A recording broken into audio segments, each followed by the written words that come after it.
All right. Good morning. Good morning. Good morning. Hello. Hello. Yep, there's YouTube. Very good. There's D Live. Very good. Very good. Very good. Oh, wow. Roxy says Switzerland just froze Maduro assets. Oh, boy.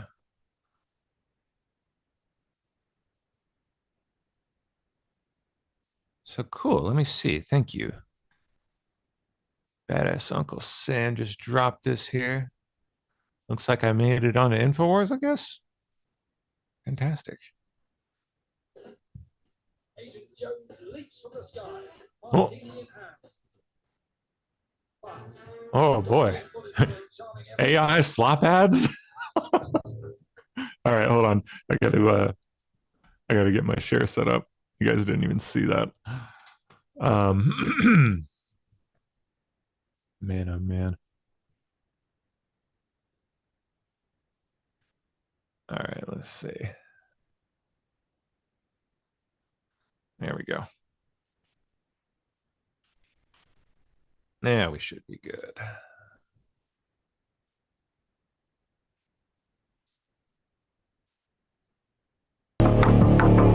We are finally okay. So I guess I made it onto this video somewhere. Mr. Bone report. I think he just followed me on X. So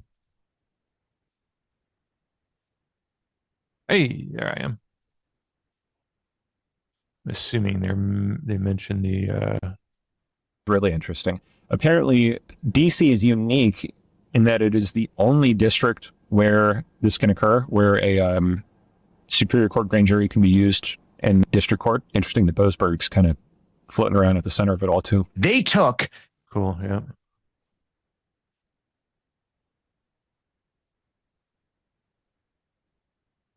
Interesting. That's cool. Nice to see. Did they credit me though? Did they give me a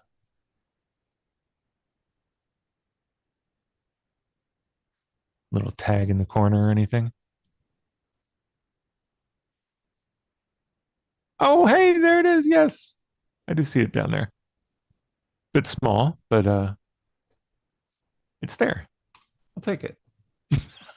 Very good. That's neat. All right. Well, so first up, we're going to go over this late night press gaggle on board Air Force One last night. It is apparently full of some pretty interesting stuff regarding, well, a whole bunch of things. I actually have not seen the full thing, the full thing yet, but I did listen. They put up like an audio feed of it last night when it was live. I guess they deleted that after the video became available because I don't see the audio only feed here. But I listened to the first 10 minutes and my God, Lindsey Graham is like completely drunk off his ass, like more than usual. He's usually a little bit tipsy, I think. But this time it's really bad. Like he completely fumbles words, like, and I mean really bad. Like, I mean, you'll see. It's pretty rough. It's bad. And I haven't even seen him yet. That's just from listening to it. I can't wait to actually see how bad he looks.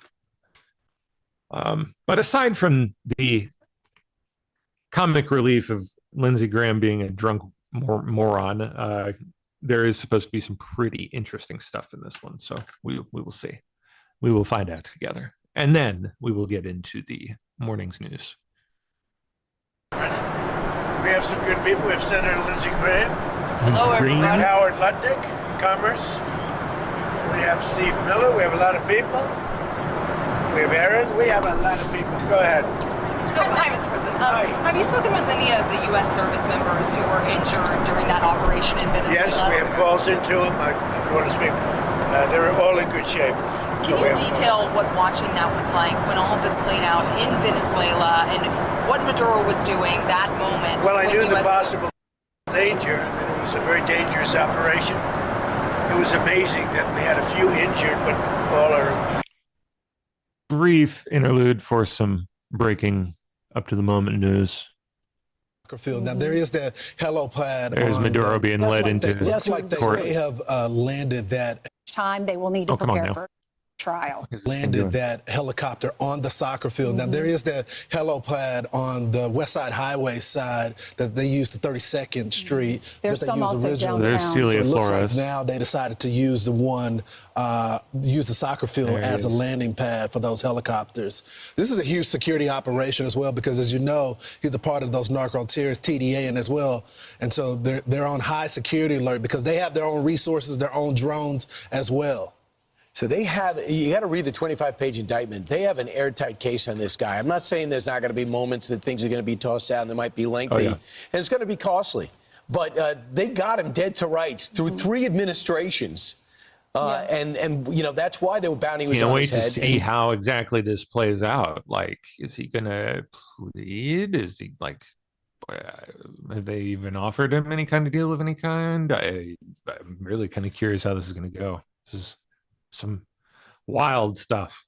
Most people, prior to President Trump grabbing him, everyone was agreement he had to go.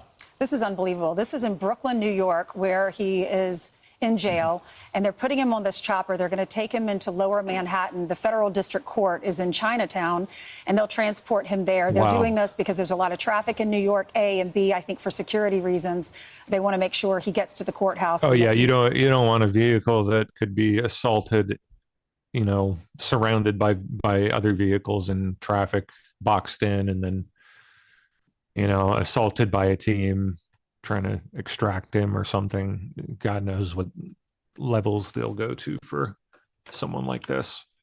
safe. This is going to be a typical briefing today. He and his wife will appear there together. They'll both enter their pleas. They're expected to be non-guilty. Then bail will be addressed and the next court date will be set. There will not be cameras in the courtroom. And this is the first Federal court, so I would imagine not. step of Or wait, did it? Yeah, they are, right? It's doing it. They're doing a federal court. long SDNY. prosecution because they're going to take probably another year to seat a jury to weigh in on all the evidence they have against him. But Donald Trump said the judge Wow. is Okay. a respectable judge, and he said we'll most certainly order them to be held without bond. They say that he will ask prosecutors and the defense attorneys how much time they will need to prepare for a trial. Yeah. This is only just the beginning of a very long process, of course. But all right, now back to the presser here. I'm sure we'll have plenty more to cover from that after we get through the gaggle from last night. Good shape right now. In fact, but I'm going to speed it up a touch so we get through it a little quicker. I knew there was great danger. You got off a helicopter. The helicopters were being shot at. They got on the ground. They're amazing talent and tremendous patriotism, bravery. The bravery was incredible. Lindsay, they got off the helicopter and the bullets were flying all over the place. As you know, one of the helicopters got hit pretty badly, but we got everything back. Got everything back and nobody killed. The next question is who's in charge of Venezuela right now? Have you spoken to the newly sworn-in president there, Rodriguez? And what are your thoughts on the entire situation? You said I'm going to go get my morning cup of tea while this rolls, so I'll be back. He's got sworn in. And don't ask me who's in charge because I'll give you an answer and it'll be very controversial. What does that mean? It means we're in charge. Have you spoken with her? We're in charge. Have you spoken with her? No, I haven't, but other Do people you want to? have. Yeah, at the right time I will. Did the U.S. give Delcy Rodriguez any guarantees in exchange for cooperating No, with your no, administration? but she's cooperating. Are you going to demand free and fair elections in the short term in Venezuela? Well, it depends. You know, when you're talking, we have to do one thing in Venezuela, bring it back. It's a dead country right now. It's a country that, frankly, we would have been, if I had lost the election, we would have been a dead country. We would have been Venezuela on steroids. Venezuela right now is a dead country. We have to bring it back, and we're going to have big investments by the oil companies to bring back the infrastructure. And the oil companies are ready to go. They're going to go in, they're going to rebuild the infrastructure. You know, we built it to start off with many years ago. They took it away. You can't do that. And you can't do that with me. They did it with other presidents. How soon do you think an election can take place in Venezuela? How soon can an election take place? Well, I think we're looking more at getting it fixed, getting it ready first, because it's a mess. The country is a mess. It's been horribly run. The oil is just flowing at a very low level, much lower than, even if it was badly run, it should have more income, more oil than what they're doing. So we're going to have the big oil companies go in, and they're going to fix the infrastructure, they're going to invest money. We're not going to invest anything. We're going to just take care of the country. We're going to cherish the country.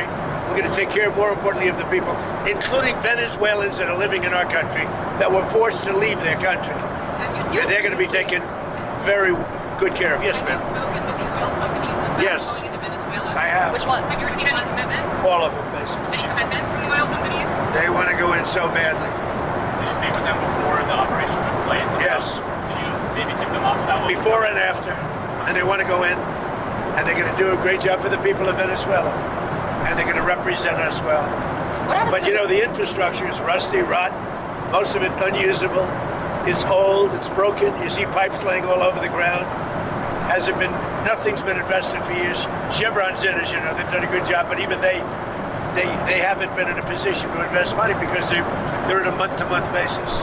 What happens to the They're only there 17 because I wanted them to be there. Yeah, are there any contingencies in case the military in Venezuela is unhappy with the U.S. and the way it's running Venezuela? Do you guys have plans for it? So Venezuela thus far has been very nice, but it helps to have a force like we have. You know, we were ready for a second wave. We were all set to go, but we don't think we're going to need it.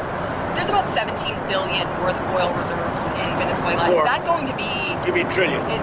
And is that going to be Did you say something? billion or trillion? I said billion. You said 17 billion? It's much more than that. Okay, so what is going to happen to those reserves? Well, we're going to run everything. We're going to run it, fix it. We'll have elections at the right time. The main thing you have to fix, it's a broken country. There's no money. There's inflation. Like we would have had, if I didn't win this election, we would have been Venezuela on steroids. Lindsay would know that. You might say something on that because we were talking before. We would have had a doubling up of very bad things that cost us a lot of money, like welfare, frankly. We wouldn't have had jobs. And instead of having $18 trillion in, we would have had at least $5 to $10 trillion leaving the country. So our costs would have gone up, and all of the money that's, you know, we're setting a record. It's long broken. And that's it. That's after 10 months. We haven't included the 11th month yet. So we think we're going to hit over $20 trillion. The all-time record is 3 by another country known as China. About 10 years ago, they did 3. We're going to do close to 20 trillion. By the way, there has never been anything like this ever before. And it's all because of tariffs and the election, but it's because of tariffs. There was a time. Without tariffs, we wouldn't have 10 cents being invested. There was a time back in 2016, I remember your RNC speech, and you were saying that regime change and nation building. Where? When you were speaking at the RNC back in 2016, Go ahead, what did I say? you were criticizing regime change and nation building, the U.S. being involved in that. It seems obviously that your stance has changed on that. What led to that? Again, is the U.S. nation building now? Is that? This isn't a country that's on the other side of the world. This isn't a country like where you have to travel 24 hours in an airplane. This is Venezuela. It's in our area. The Don Road Doctrine. So is that what you would say, that we're in the business of nation building now? We're in the business of having countries around us that are viable and successful, and where the oil is allowed to freely come out because that's good. It gets the prices down. That's good for our country. Now, we have a very sick neighbor. It's not a neighbor, but it's close to a neighbor, and that's Venezuela. It's very sick. Colombia is very sick too, run by a sick man who likes making cocaine and selling it to the United States, and he's not going to be doing it very long, let me tell you. What does that mean? He's not going to be doing it very long. He's not doing it very long.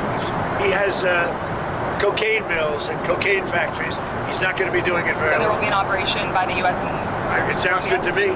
Secretary Yeah. Rubio mentioned. You know why? Cuba Because they kill a yesterday. lot of people. Yeah. Secretary Rubio mentioned Cuba yesterday in his remarks. Does the U.S. have a plan to do something? Well, Cuba always survived because of Venezuela. Now they won't have that money coming in. They won't have the income coming in. You know, a lot of Cubans were killed yesterday. You know that. A lot of Cubans were killed. Do you know how many? The bodyguards. No, they're looking, but there was a lot of death on the other side. No death on our side, but there was a lot of death on the other side, unfortunately. But a lot of Cubans were killed yesterday, trying to protect him. You, though, there's been protesters killed in Iran. You said we were locked and loaded, ready to go. What is the line there for when the U.S. is going to get involved in those protests? We'll take a look. We're watching it very closely.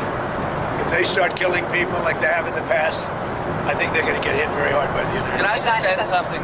So when he first got elected in January, we met, biggest comeback ever. We talked about You think so, really?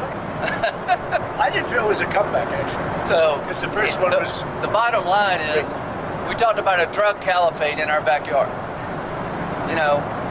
We had Venezuela, we have Cuba, we have Colombia in our backyard.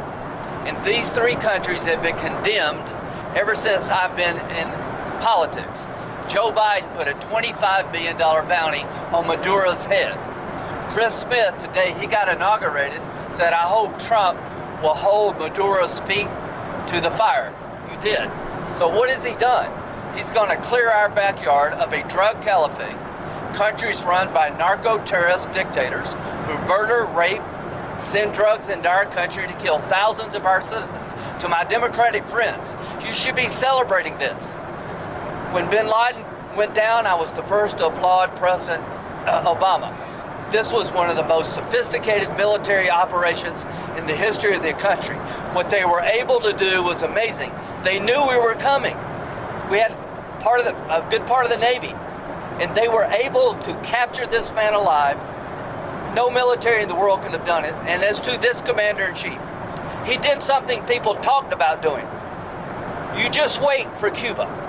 Cuba is a communist dictatorship that's killed priests and nuns. They've preyed on their own people. Their days are numbered.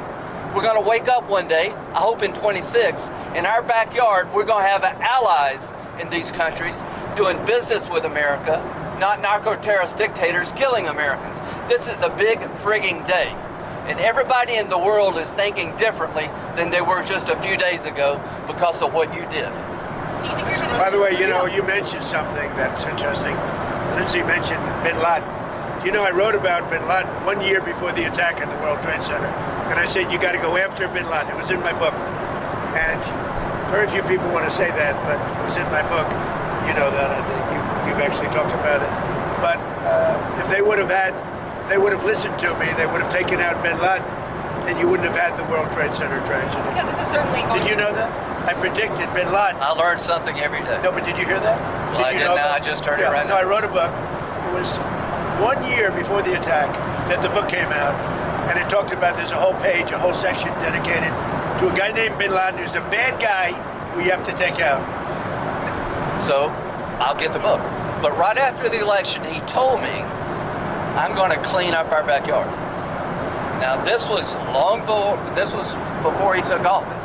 This is one of the president's priorities, is to make sure that people in our backyard, narco-terrorist states, will not continue to kill Americans without the number of people that will be alive today because Venezuela will be in different hands is going to be tens of thousands. This is something to be celebrated, whether you like him or not. Not just Venezuela. It's what's coming out of Venezuela in the form of ocean-going and Gulf-going and sea-going boats. Every time we knock out a boat, and we've done a lot of them, we did 3 over the last few days. They're very rare now. You don't see too many of them. Hard to recruit. But drugs by sea are down 97%. Think of that. And now we're going to stop them by land too. The land is easy. We had to do the sea before we did the land because it just works out. Yeah, you were just talking about the land, but it sounded like. And by the way, you have to do something with Mexico. Mexico has to get their act together because they're pouring through Mexico, and we're going to have to do something. We'd love Mexico to do it. They're capable of doing it. But unfortunately, the cartels are very strong in Mexico. I remember one time you actually, speaking of Mexico, I asked you about Claudia Sheinbaum, and you told me at one point you had offered to send U.S. troops into Mexico to combat drug trafficking there. Is that something you I like Claudia. About? I think she's a terrific person. I would say every single time I talk to her, I offered to send troops. And she's just not willing? She's concerned. She's a little afraid.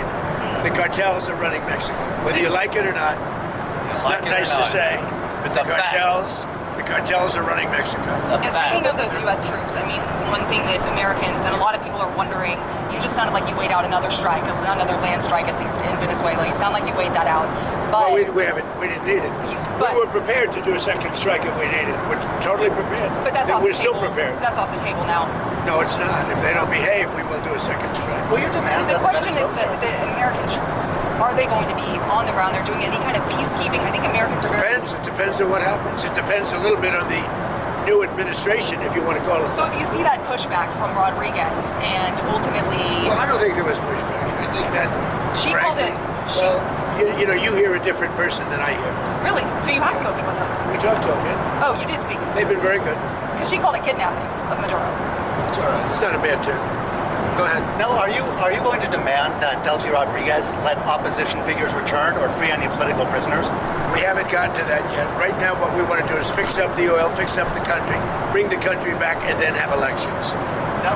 Is it fair? We better bring the country back. Otherwise, you're going to have a mess that's so bad. It was really bad.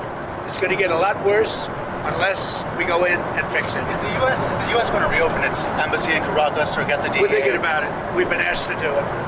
You We've actually been asked to do it. Do you think you had Putin and on the phone, of course, and then Zelensky at Mar-a-Lago? Yeah. You told me that Numerous times. You told me that your New Year's resolution was peace on earth. Okay. Do you think that 2026? How bad is Lindsay? How bad is it? If you could set a deadline of when the Russia-Ukraine I don't war, do deadlines, but I would say that, like as an example, Thailand and Cambodia. Well, I was very where does it proud of that. actually Wait a stand minute. And they between started Russia- up again and they got it solved. Where does it I give actually myself 1/4 of a point for that. So now I'm 8 1/4 points because they started up Thailand and Cambodia and now it's okay. So where does it actually stand between Russia I think and we'll have a Ukraine deal right now? at some point, hopefully in the not too distant. So I don't know if you saw the numbers just came out. 30,000 soldiers were killed this current month. And there was that intelligence. 30,000. 27,000 the month before. You and Senator Graham discussed additional Russia sanctions. We discuss it all the time. There's nothing else I talk to him. I don't consider him very exciting to talk to, except when we're talking about legislation. And we talk about legislation all the time. You think that's an exciting relationship? It's not. But we talk a lot about legislation, and we have great legislation coming. You want to tell? So the tariff bill. So here's what I believe. I don't think we could have secured the border without the threat of tariffs. I don't think we'd have a European trade deal without the threat of tariffs. So if you want to end this conflict, then put pressure on Putin's customers.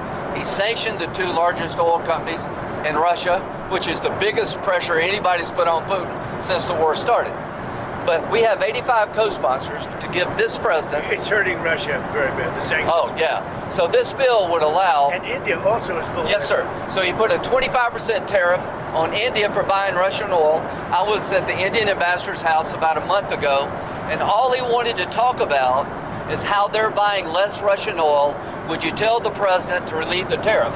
This stuff works. So I'm hoping we'll bring the bill up, and it's from 0 to 500. He picks the number. Nobody else does. But if you're buying cheap Russian oil, keeping Putin's war machine going, we're trying to give the president the ability to make that a hard choice by tariffs. I really do believe that what he did with India is the chief reason India is now buying substantially less Russian oil. So I hope we pass this bill soon. And after They this, wanted to make me happy, basically. He wanted to. Modi's a very good man. Yes. He's a good guy.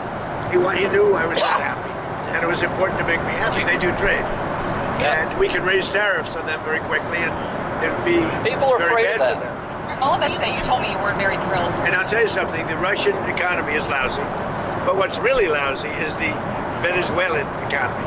The Venezuelan economy is, I think, the worst economy I've ever seen.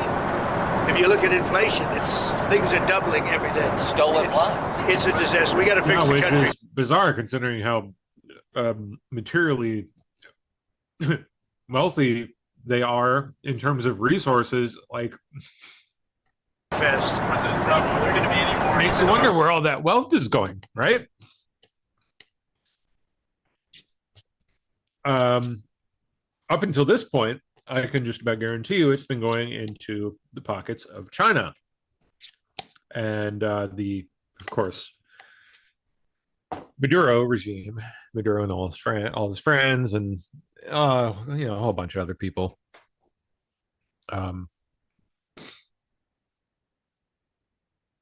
Yep, it's China was in our hemisphere extracting wealth from a shithole nation in our backyard. The biggest singular pot of oil in the world. And up until this point, we were letting it happen. I'm not really like a, broadly speaking, a fan of regime change and, you know, going on adventures for oil abroad when it's on the other side of the world. But this, I don't think there's any getting around the fact that this is a big deal for us, for the United States. It's a huge deal. It's in our backyard. It is the biggest load of oil in the world. And it was run by a shithead that was effectively just helping out our enemies.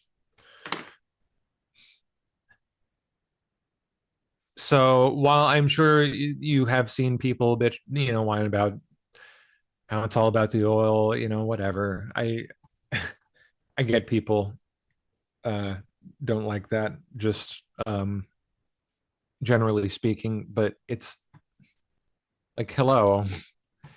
Of course it was about it was about the oil for China. Of course it's about the oil. Is that really so bad? I mean, when you're talking fucking up the Middle East and massive repercussions, of course it's bad. But I don't know that that's the case here, personally. Companies are going there. Are there any other companies that you talk to about dealing with Venezuela? Maybe Mr. Lundin could talk about that. Are there any other corporations, entities outside? Outside of the oil business. Well, the oil business, yes, but outside, yes. Howard, you want to? You have steel, you have minerals, right? All the critical minerals. They have a great mining history that's gone rusty. So steel, aluminum, but minerals, I mean, this is all, it's a rich, it was once upon a time one of the great economies and cultures of the world, and it was destroyed, and now President Trump is going to fix it and bring it back for the Venezuela. But it's not easy. It's really gone bad. But it's got potential. What? Maybe any rare earth minerals? They have rare earth, but everybody has rare earth. Rare earth is not rare. What's rare is the processing. We got We're almost doing covered. processing plants all over. That's right. There's no such thing as rare earth. The rare earth is everywhere. What isn't everywhere is the processing of rare earth, and we have a lot of places going up right now. One thing we haven't heard you specifically react to is the Minnesota fraud that we've seen play out. Well, it just doesn't get worse. I've reacted. It's almost not even believable. This very stupid, low IQ governor, he's a very stupid man, because, I had a campaign against him with JD, and he's a stupid man, and he's a corrupt politician, and the Somalians are ripping off our country to the tune of, looks like $19 billion, but that's only what they can find. So usually when you look at it 19, that would mean it could be 50, but the numbers are astronomical. Think of it. They have a dead country. They don't have government. They don't have anything. They don't have a military. All they do is run around shooting people and trying to capture ships. We don't let them take ships anymore. You know why? We use the same exact missile on them that we use on the drug carriers. And it's very effective. So you notice there's nobody capturing ships anymore? Because as they head out to go capture the ship, and the ship doesn't want to fire back because it's very flammable stuff in many cases. And the insurance companies don't want, because they build $1 billion ship, and they don't want anybody firing rockets into the ship. But we're hitting them so hard, and it's very similar. Same missile system. It's called deadly accurate. And do you notice that ships aren't being taken anymore? The pirates are. That's right. I hadn't thought about the pirates aren't. Well, no Somali pirates. It's actually very easy. They head out. We say, guess what? There's pirates. Bing. That's the end of the pirates. The shipping business is coming back, because see, these are little things that we're doing, and I'm doing it not just for American ships. I'm doing it worldwide, because we don't want ships taken by Somalia pirates. But what they are doing is they're stealing money from the American taxpayer.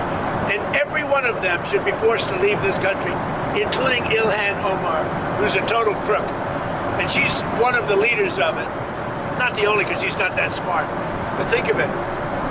$19 billion at least they've stolen from Minnesota and from the United States. It's actually more from the United States because Minnesota puts in, and we're not going to pay it anymore. We're going to have Waltz go pay. We're not going to pay them, and we're not going to pay California, and we're not going to pay Illinois with that big slob of a governor that they have that doesn't want, you know, we brought down crime by 25%. He didn't do anything. He's not doing anything. But they want us to leave. He had a day where they had 17 murders not too long ago. 17 murders and 77 people shot. But 17 died. And then he talks about, oh, we can handle it. He can't handle it. But we pull back and we'll go in at the appropriate time. But we're the ones that brought the crime down. We brought it down 20%. They didn't bring it down. Pritzker didn't bring it down. Same thing with Gavin Newsom. If we didn't go in to Los Angeles 7 months ago when they had the riots, even the police commissioner, the head of police, said if we didn't have the federal government go in, we would have lost total control of the city of Los Angeles, and they would have had to cancel the Olympics. Think of that. Speaking of Los Angeles, the National Guard, you pulled out the National Guard out of Portland. We did. In Los Angeles. And you know what? You know that Portland, we got it down to almost no crime. Do you know that? But we pulled it out. We had a Supreme Court decision. We can go back. We're allowed to go back in. But we'll go back in when the crime starts. Look, the crime will soon start because they now know that we're out. And at the appropriate time, we'll go back in. And we may, if we, you know, we're allowed to. The most powerful thing we haven't used, the Insurrection Act. You're considering It's gonna happen. It's coming. using the insurrection. I've always considered it, but we haven't needed it anywhere. 48. Yes. Yeah, but that day is coming. Believe you me. % of the presidents of this country have used it. Bush used it, I think, 22 times or something. You know that, right? I mean, Bush the elder. And what are your short-term, next 2 weeks? What do you need from Delcy Rodriguez? You've threatened just total access. We need total access. We need access to the oil and to other things in their country that allow us to rebuild their country. What other things? A lot of things. Roads that aren't built, bridges that are falling down. Yeah, bridges that are falling down. Nobody can go anywhere. And on Greenland, you know. On Greenland now? Yeah, on Greenland. How did we come up to Greenland? So, do you expect to take an action against Greenland? Of course, they're trying to tie Greenland to this, trying to suggest that he's going to go bust down Greenland's door and take over the entire country. Like, absurd. I want to talk about Greenland. Let's talk about Venezuela, Russia, Ukraine. We'll worry about Greenland in about 2 months. Let's talk about Greenland in Lindsey Graham, my God. 20 days. Venezuela, we talked so much about energy. By the way, I will say this about Greenland. We need Greenland from a national security situation. It's so strategic. Right now, Greenland is covered with Russian and Chinese ships all over the place. We need Greenland from the standpoint of national security. And Denmark is not going to be able to do it, I can tell you. You know what Denmark did recently to boost up security in Greenland? They added one more dog sled. It's true. Sir, they thought that was a great move. What would the justification be for a claim to Greenland? What would the justification? Oh, I don't want to talk about Greenland now. I just say this. We need Greenland from They the standpoint keep going with Greenland. My goodness. of national security. And the European Union needs us to have it, and they know that. I think there's some confusion that the operation in Venezuela will affect your relationship. Yeah, I think it'll become increasingly clear that that is indeed the case. Europe is in dire straits right now. I think a lot of them don't really quite get it yet, but they will. With Xi Jinping in China? No, I don't think so. I have a very good relationship. We have the power of tariffs, and he has other powers on us. Are you still planning to travel to see him in April? Yeah, I'll be going in April. I think there's some The world confusion. map is literally being redrawn before your very eyes, by the way. This is a bigger deal than many realize. Like,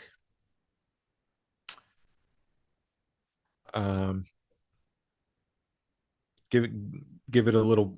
I don't think it's going to take long, but I bet you're going to see a lot of other similar just upendings of the existing order.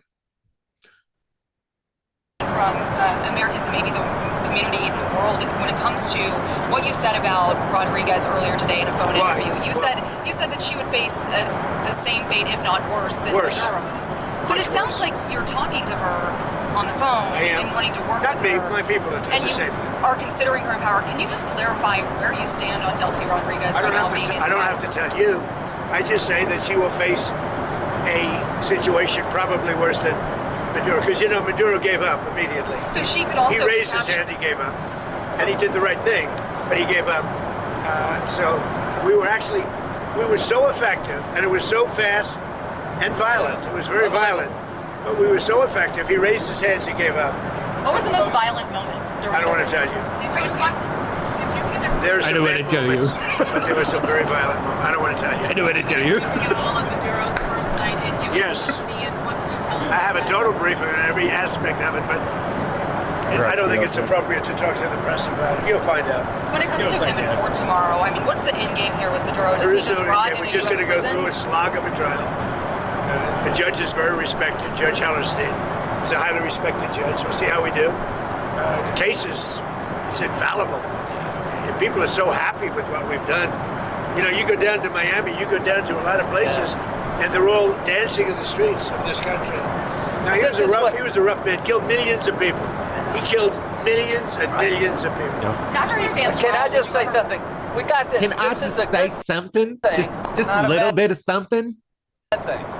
President Biden put a $25 billion bounty on the guy's head. Why? Because he was a horrible criminal, murderer, Horrible, terrible. poisoning our people. Every It's so administration bad. has been saying he's a threat to our country. He's a bad guy. This is the first guy that's actually done something about it. Here's the story for me. He could be in Turkey today, but he's in New York. So if you tell people in Cuba, you need to stop being a communist dictatorship threatening America, you should go somewhere else. You better take the offer. Maduro has nobody to blame but himself. He gave him a way out. He chose to defy Trump and the U.S. military, and his ass is in jail where he deserves to be, and every president has said the same thing, but he did it.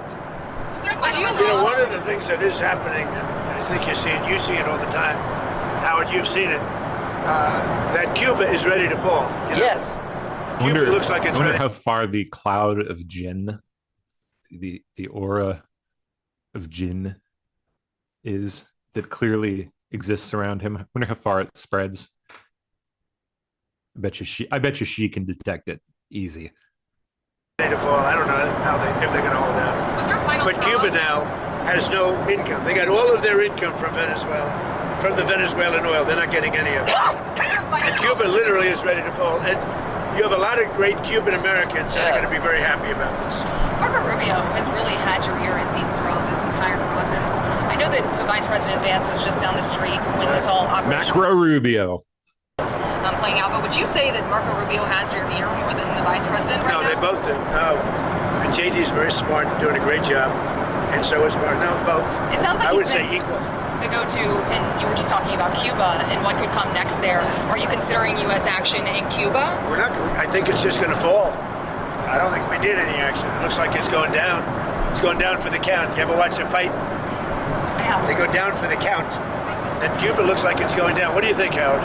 It's going down. They've lived off of Venezuela, right? The economics were all Venezuelan, right? That's why you said the protective force of Maduro was Cuban, right? They were Cuban guards. So they were just paying Cuba when that money stops. Don't hire him in the future.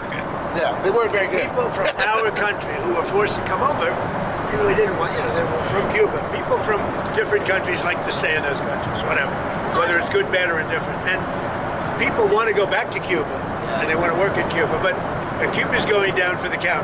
Thank you very much, everybody. Ooh. Is Elon Musk back in the fold? You had dinner with him last night at Mar-a-Lago. He's going down for the count. Elon's great. I say about Elon, he's 80% super genius and 20% he makes mistakes. But he's a good guy. He's a well-meaning person. Can I ask you about one more thing that I've been wanting to ask you the last couple of days? You said that you were very... He's got a lot of questions. I do have a lot of Tell him questions. who you're with. Go ahead. I'm with News Nation. My name's Libby D. So you said that you were really very angry with the Ukrainian President Zelensky if he was the one who conducted that strike on Putin's residence. I don't believe that strike happened. Right. So Putin had said in that phone call to you that that strike happened. You came out and said that, and you believed Putin. There was some criticism. There is something that happened fairly. So hold on. Did he just said that he just said I don't believe that that strike happened? Is that what he just said? So he's saying it was fake, essentially? Is that am I gathering that right? Nearby, but had nothing to do with this. Why did you believe Putin in that moment and then go say that about you? Because nobody knew at that moment. I mean, that was the first I heard about it. So I mean, intel comes in and you reassess. He said that his house was attacked. We don't believe that happened, as now that we've been able to check. Yeah. But that was the first we ever heard about it. We just hope that Russia and Ukraine. I would be curious to hear the reasoning for why he doesn't believe it happened. For sure, I don't know that we'll ever find out, but Get it settled. yeah, I'll run it again. Give me, let's back it up a sec.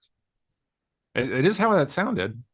Super genius, and 20% he makes mistakes, but he's a good guy. He's My name's Libby D. So you said that you were really very angry with the Ukrainian President Zelensky if he was the one who conducted that strike on Putin's residence. I don't believe that strike happened. Right. Yeah, So if he conducted that strike on Putin's residence, just straight up said, I don't believe that strike happened. Putin had said in that phone call to you that that strike happened. You came out and said that, and you remember believed that. Putin. Putin had talked about it in the call. There was some criticism. There is something that happened fairly nearby, but had nothing to do with this. Why did you believe? Okay. So it sounds like they took something that happened nearby. He's saying they took something that happened nearby and basically kind of propagandized it and effectively. In that moment, and then go say that about you. Because nobody knew at that moment. I mean, that was the first I heard about it. So why not? He said that his house was attacked. We don't believe that happened, as now that we've been able to check. Yeah. But that was the first we ever heard about it. Interesting. We just hope that Russia and Ukraine get it settled. Amen. It's costing us nothing. In fact, we make money because unlike Biden gave $350 billion, gave it away. Now, I got a lot of it back because we did a rare earth deal going into rare earth. And we're going to get a lot of the money back, maybe all of the money, maybe more than all of the money. But we get paid now whenever we send anything, they pay. So this isn't an economic thing for us. This is a soul. This is a situation where on average 25,000 souls, 25,000 soldiers mostly, and some people from Kiev and different cities, but a very small number by comparison. But 25,000 to 30,000 soldiers are being killed every single month. And they're not from America, they're from Russia, and they're from Ukraine. And if I can get it stopped, I'd like to get it stopped. And I think we will. Thank you very much, everybody. You've talked about returning some control to American companies. Did that play at all into your decision to capture Maduro? No. What really played is the fact that he sent millions of people into our country from prisons and from mental institutions and Yep. drug dealers. A lot more than that too. Did a lot worse, a lot more, and a lot worse. Every drug addict in that country, in his country, was sent into our country. Think of that. Every single drug addict from Maduro's country, which isn't really his country, and it's certainly not his country anymore. Every drug addict and every drug dealer. Yeah, that's an interesting little quip right there. Obviously brushes over it pretty quickly, but that's I think that's pretty notable.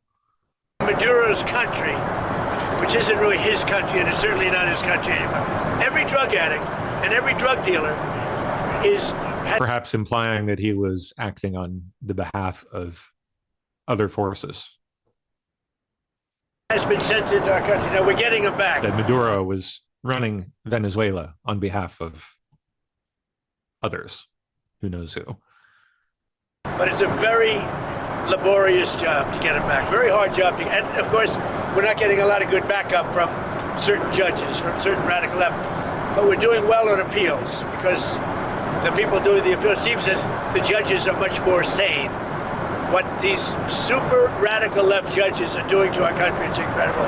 But if you take a look, Maduro sent hundreds of thousands and even millions of people. Yeah, exactly, Roxy. Almost certainly China. I have to almost certainly be China on China's behalf. They get the vast majority of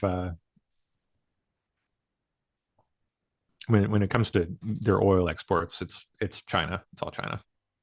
From jails, from prisons, from mental institutions, drug dealers, drug addicts, everybody. He said anybody with a problem to it could never be forgiven. And other countries have done the same, but nothing like Maduro's done. During your campaign, you talked about ending American foreign intervention. What changed your mind with Venezuela? What kind of grew your interest in it? The fact that he sent drugs into our country, we're stopping it rapidly with what we're doing with the sea, because they come in, a lot of it comes in by sea, but it's not coming. The drugs coming in, as I said before, by sea are down 97%. You should be saying, thank you very much, President Trump, great job. Now they can't get anybody to pilot those boats. You know, it's 97%. I'm trying to figure out who are the other 3%. Would you say that Operation Resolve? What's your response to supporters who voted for you, who may be glad and relieved to see Maduro in custody? The voters that voted for me, yeah.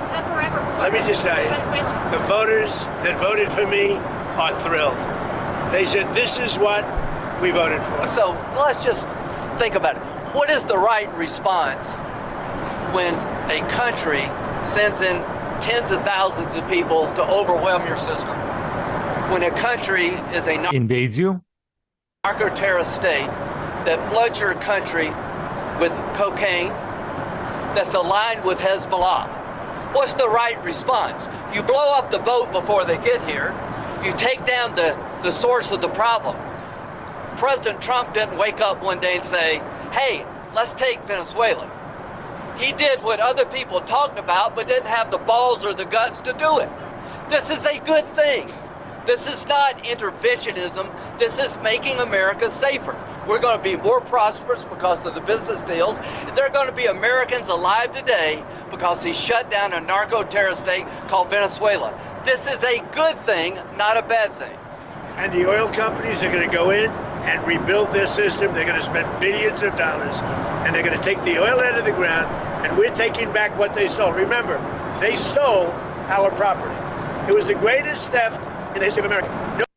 So I also have to highlight that Trump recently reiterated yet again the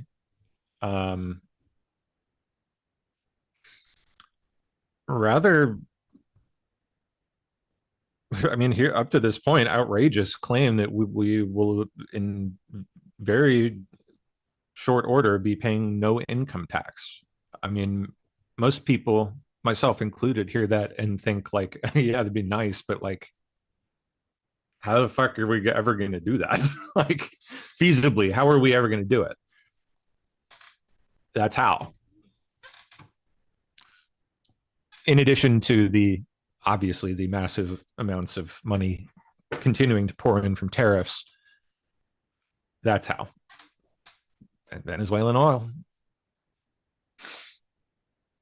He's suggesting that they will owe us some manner of reparations due to what they have carried out on us. And yes, I imagine eventually, as bad as Uncle Sam is highlighting out there, by ending the Fed. That is also something else that has been implied on a number of occasions by the Trump admin. That's obviously going to have to happen too. This is really, I think, is going to shape up to be a pretty interesting year. Nobody has ever stolen. It's already off to quite a start. So property like they have. They took our oil away from us. They took the infrastructure away, and all that infrastructure is rotted and decayed. On that note, think about all of the other countries that have done similar things to us, like knowingly, officially, or well, maybe not openly officially, but the officials certainly knew what was going on and encouraged it, and made it happen, dumping people, drugs into our country, actively engaging in fraud, all this stuff going on with Minnesota. Think about if that is applied to all the other countries that have done this to us. The amount of money that has been stolen from us being forcefully returned to us. They won't have a choice. I mean, he's not going to give them one, hopefully, if he applies this attitude across the board to every country that has done this. Whew, it'd really be something. I mean, wishful thinking maybe at this point. But off to a good start. We'll see if he follows through when it comes to other countries as well that have been doing this. If so, I mean, that would definitely go a long way to saying bye-bye to the income tax. And the oil companies are going to go in and rebuild it. We're not going to spend very much money at all, if anything. But the oil companies are going to go, we're going to take our oil back. But we're going to also do things that, when you look at what he did, the drugs are terrible, but also terrible. He sent hundreds of thousands of people into our country that should not be here. And that means from prisons, that means Tren de Aragua, the gang, Tren de Aragua, that comes out of Maduro's country. He was very friendly with that gang.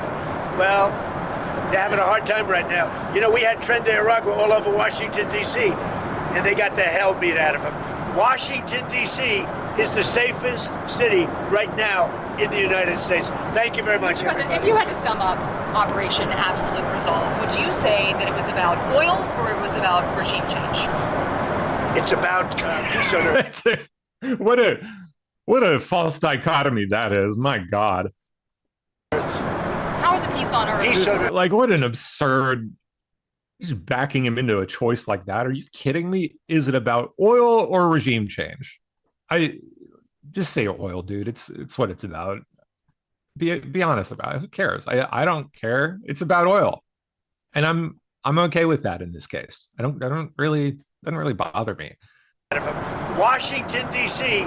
is the safest city right now in the United States. Thank you very much. Mr. President, if you had to sum up Operation Absolute Resolve, would you say that it was about oil or it was about regime change? It's about peace on earth. That's a good answer. Good pivot. Peace on earth. Peace on earth. We got to have peace. It's our hemisphere. The Monroe Doctrine was very... Because it is about that, in addition to oil. Important when it was done, and other presidents, a lot of them, they lost sight of it. I didn't lose sight, but it really is. It's peace on earth. Thank you very much. Mr. President. So it's reshaping the map of the world, retaking American control of our hemisphere, getting the people who should not be here out, namely China and Russia. I would bet that you will see the same thing happen in other countries in South and Central America. I think that he will probably leave Africa to China. They've already got quite a foothold there. But it seems to me that he is preparing to force them out, and I think we will be the better for it, personally.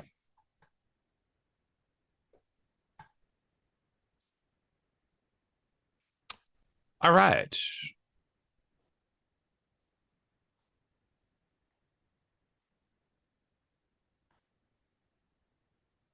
Let me pull something up real quick. Where was it?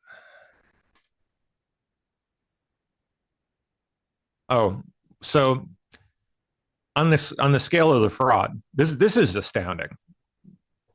So he mentions in there, Not even believable. This very stupid, low IQ governor. It's almost... He was asked about the Somali fraud. Not even believable. This very stupid, low IQ governor. He's a very stupid man because, you know, I had a campaign against him with JD. And he's a stupid man. And he's a corrupt politician. And the Somalians are ripping off our country to the tune of, looks like $19 billion, but that's only what they can find. So usually when you're looking at 19, that would mean it could be 50. But the numbers are astronomical. Think of it. They have a dead country. They don't have government. They don't have anything. They don't have a military. All they do is run around shooting people and trying to capture ships. You know, We don't let them take ships anymore. You know why? We use the same exact missile on them that we use on the drug carriers. No, I don't know. I don't know where he says it here, but he eventually gets into the numbers, and he mentions the fact that Somalians here in the United States are ripping off the American taxpayer to the tune of roughly $19 billion a year.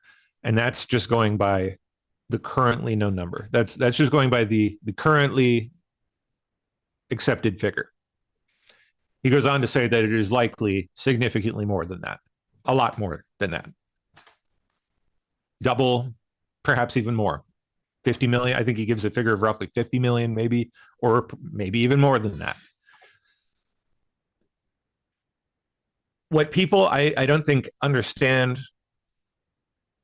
and haven't really thought about or put into perspective yet regarding this is the fact that that is literally double the entire GDP of the entire country of Somalia, which is roughly 10 to $13 billion. Their entire gross domestic product, the entire output of every single person in every single company, every industry in their entire country adds up to 11 to $13 billion, roughly half of what they're stealing from us in our own country. That is bonkers, dude. That is fucking crazy.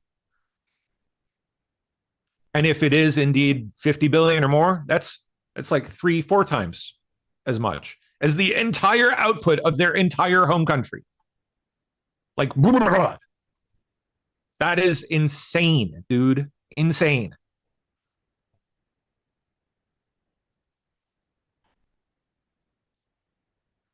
Anyway, I posted about, I haven't seen anyone talk about that fact, that little tidbit.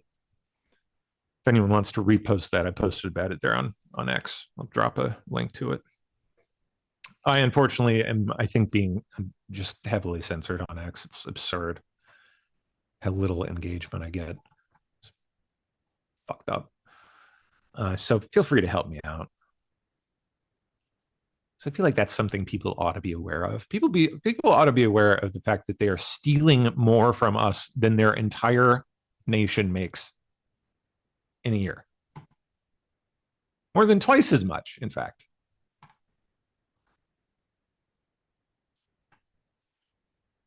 Just nuts. All right. Let me see if I have anything else tagged, and then we'll get into the morning's news here. But we can't take a chance after having done this incredible thing last night of letting somebody else take over, where we have to do it again. We can do it again, too. Nobody can stop us. There's nobody that has the capability that we have. You know, when I watch that war in Russia going on and on and on and everybody dying, and it's like, it's primitive. It's primitive. It's horrible. It's really horrible. Could you tell us, Mr. President? But we can't take a chance on Yeah. No one can stop us. That's the attitude I miss from America. All right. Oh, well, more of that attitude from Rubio here. Macro Rubio, who has grown into the big boy pants, I guess. He's no longer micro Rubio. He is no macro. No, you're wrong in your question. Number one, Venezuela is a major source. And the reason why is the following. And I've seen a lot of this reporting, and it's fake reporting, and I'll tell you why. It says that somehow Venezuela is not involved in the drug trade because the UN says they're not involved in the drug trade. I don't care what the UN says. The UN doesn't know what they're talking about. Maduro is indicted by a grand jury in the Southern District of New York. That means the Southern District of New York presented the evidence to a grand jury, and a grand jury indicted him. And then a superseding indictment came out that was unsealed about 1.5 years ago that specifically detailed Maduro's actions. So number one, let there be no doubt, Nicolas Maduro is an indicted drug trafficker in the United States, and he's a fugitive of American justice. I don't care what the UN says. Yes, more of that. More of that, please. I could you just put that on repeat and I'd fall asleep to it. It'd be good. Happy dreams. Okay. I think that does it. I think we covered all that business. Oh, well, then there was this Fed boy idiot. My God. In DC the other day. Jake Lang. Absolute Snake Lang. We'll call him Snake Lang. We have out protesting IPAC. They have bought our politicians. They've thrown. Which, of course, they have. Don't get me wrong. I'm not arguing that. They're Jewish money at our politicians. The point is to take that very real concern and argument and turn it into a theatrical fucktard fest. Us into their forever. And to associate it with more poisonous ideology. And we are saying, as a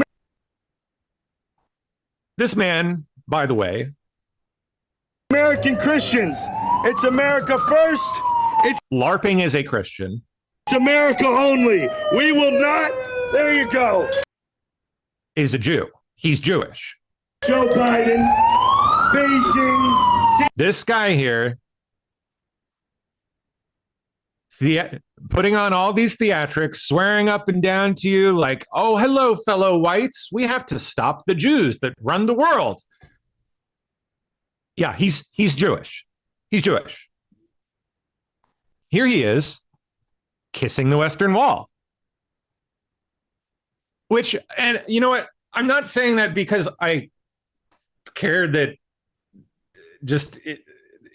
that he's Jewish, like that just about that. I don't care, not about that for me. I care that he's misrepresenting himself as a Christian, LARPing around as a Christian, trying to make all of us look bad, screeching about Jews when in fact he himself is Jewish. That's disgusting. All right, where is he kissing the wall? Show me old Snake Lang kissing the wall. There's Snake Lang in his little small hat, kissing the wall. And here he is being a good little boy, being a good little provocateur boy. Will be Israel free. China, anywhere. Being Zionist and throwing coins at people, throwing gold coins at people.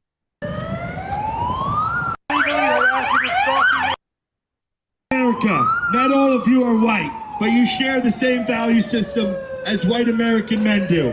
And we welcome you into our movement. We have my brother Andre Williams here. They even, at one point, start throwing Romans. Let's see. Where's that wonderful little moment? Here we go. Go back, AIPAC. Go back. That's the AIPAC. Go back, AIPAC.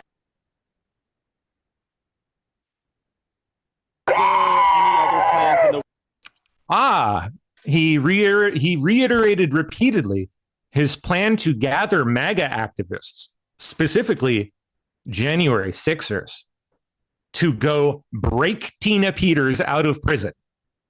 Like literally, physically break her out of prison. Fat. I'm sorry, what? Had something in my throat.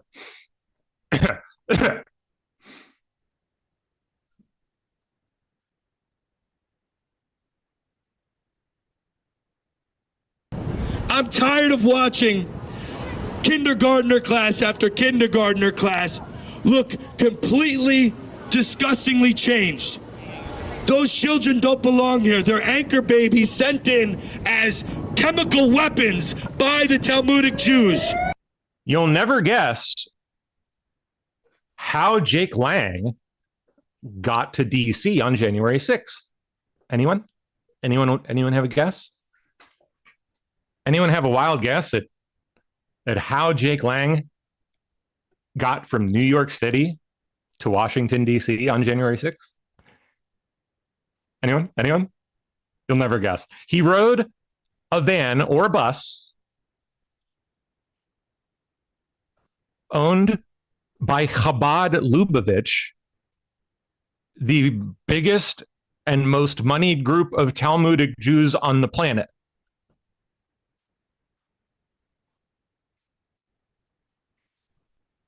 Which again, you know, okay, whatever. I don't, neither here nor I don't really care. Whatever, if he wants to. Okay, Chabad, sure, whatever. But he's lying about it. He's fucking lying about it. He's sitting here talking shit about Talmudic Jews and, you know, so on and so forth. But he himself was literally driven to January 6th by his own admission on a van of Chabadites.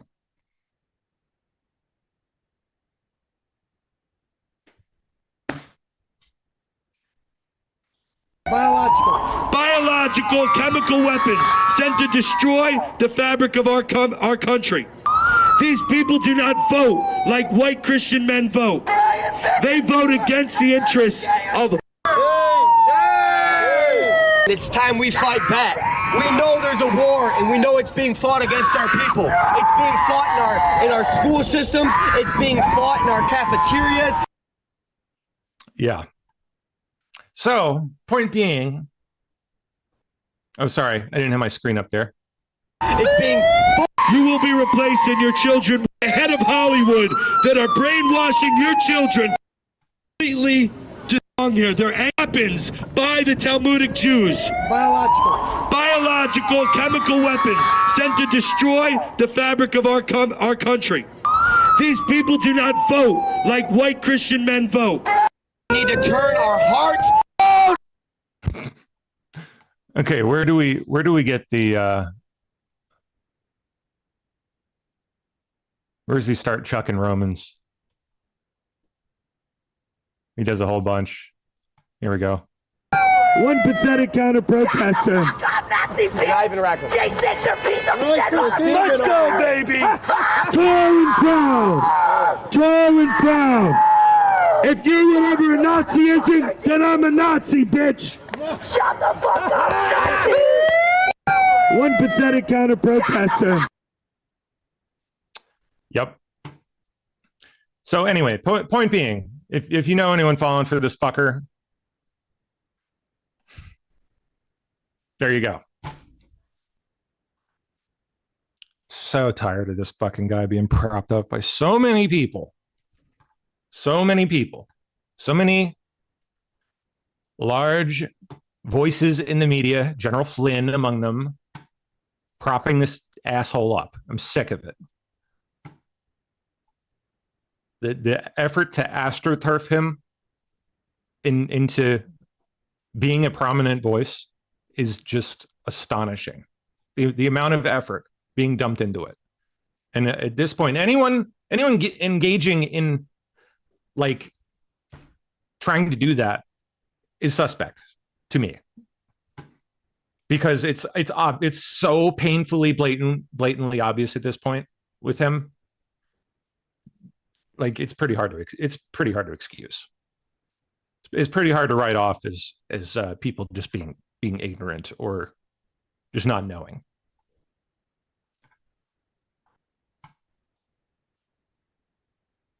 He oh, by the way, also, this is direct testimony from one of the people who was his cellmate in jail.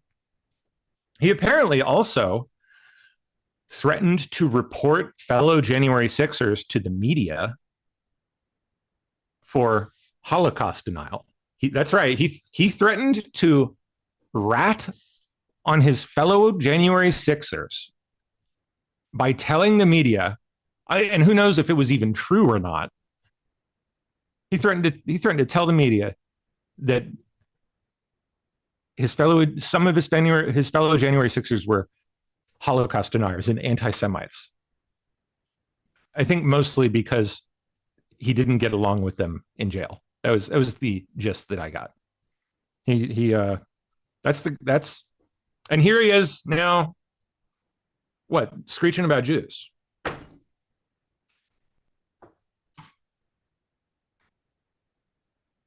Yep. Snake Lang.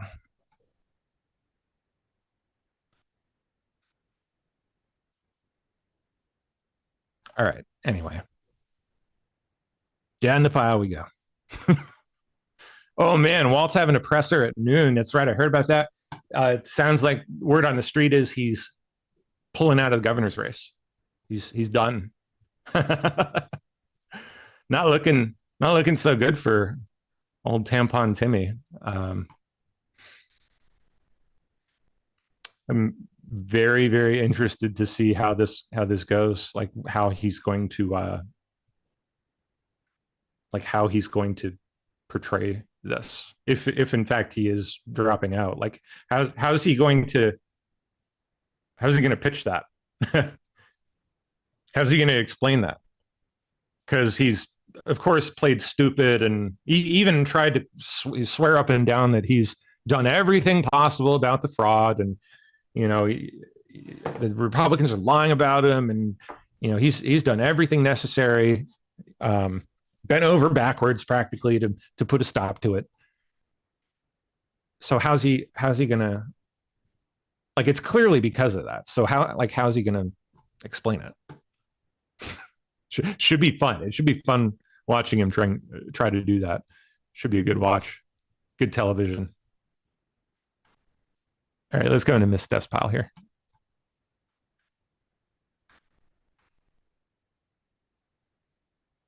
We got an hour and 20 minutes left.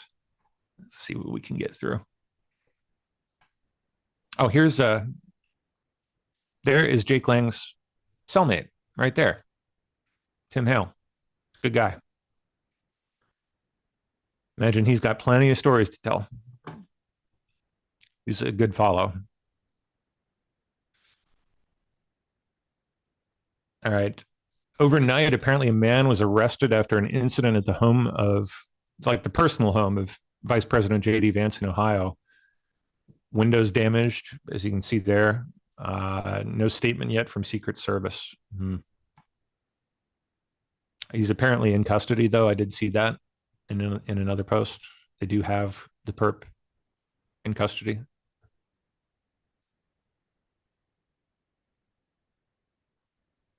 There it is. Tim Walz to make an announcement today in regards to his political future. Speculation saying he will likely withdraw from the governor's race. And further speculation, I guess, is that Amy Klobuchar will be stepping in. Which is it's pretty interesting, right? Because didn't Vance Bolter, the Minnesota assassin guy, what did he claim about her? Wasn't it that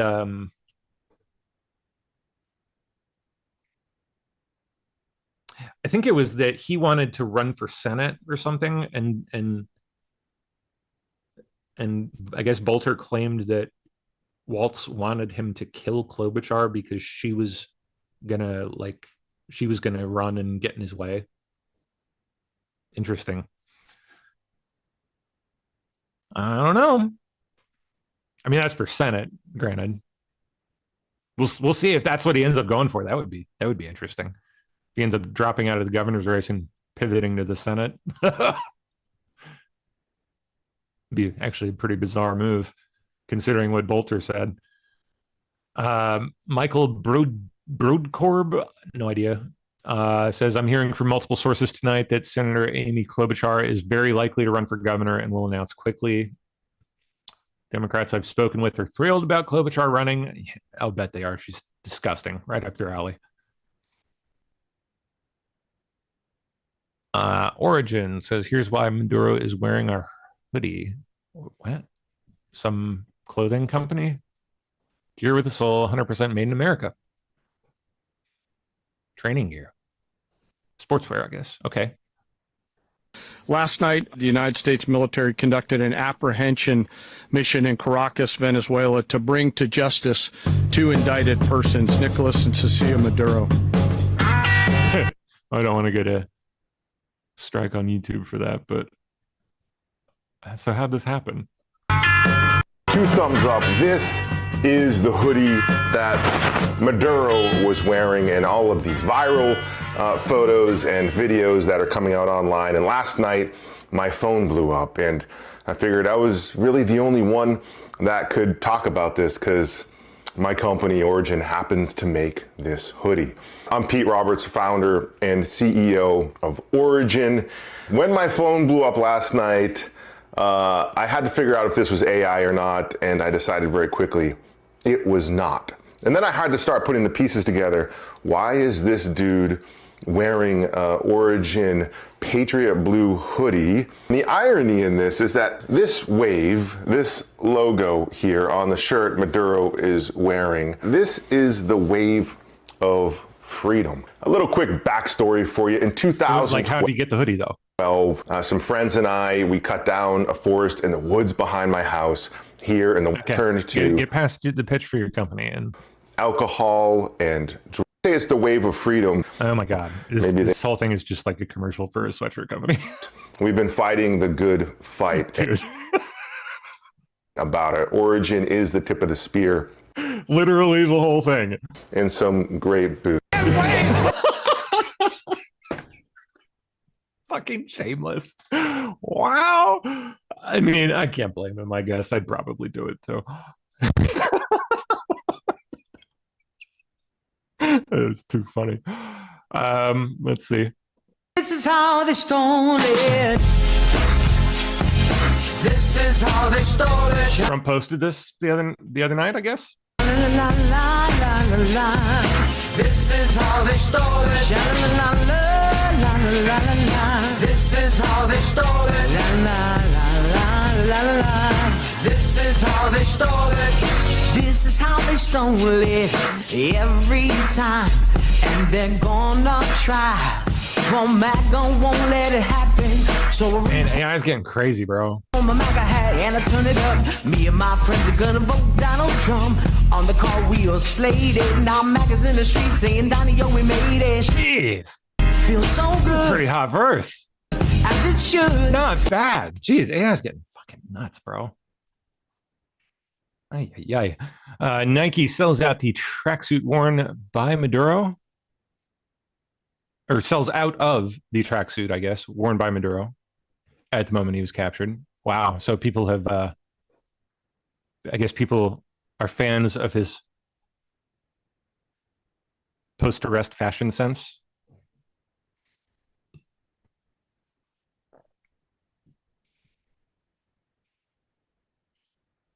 President Trump has just been, they fuck up that headline, but has just put Denmark on notice that Greenland might become ours following the U.S. operation in Venezuela. He says, I mean, we just watched it, so I'm not going to play it, but we need Greenland, and we'll worry about Greenland in about 2 months.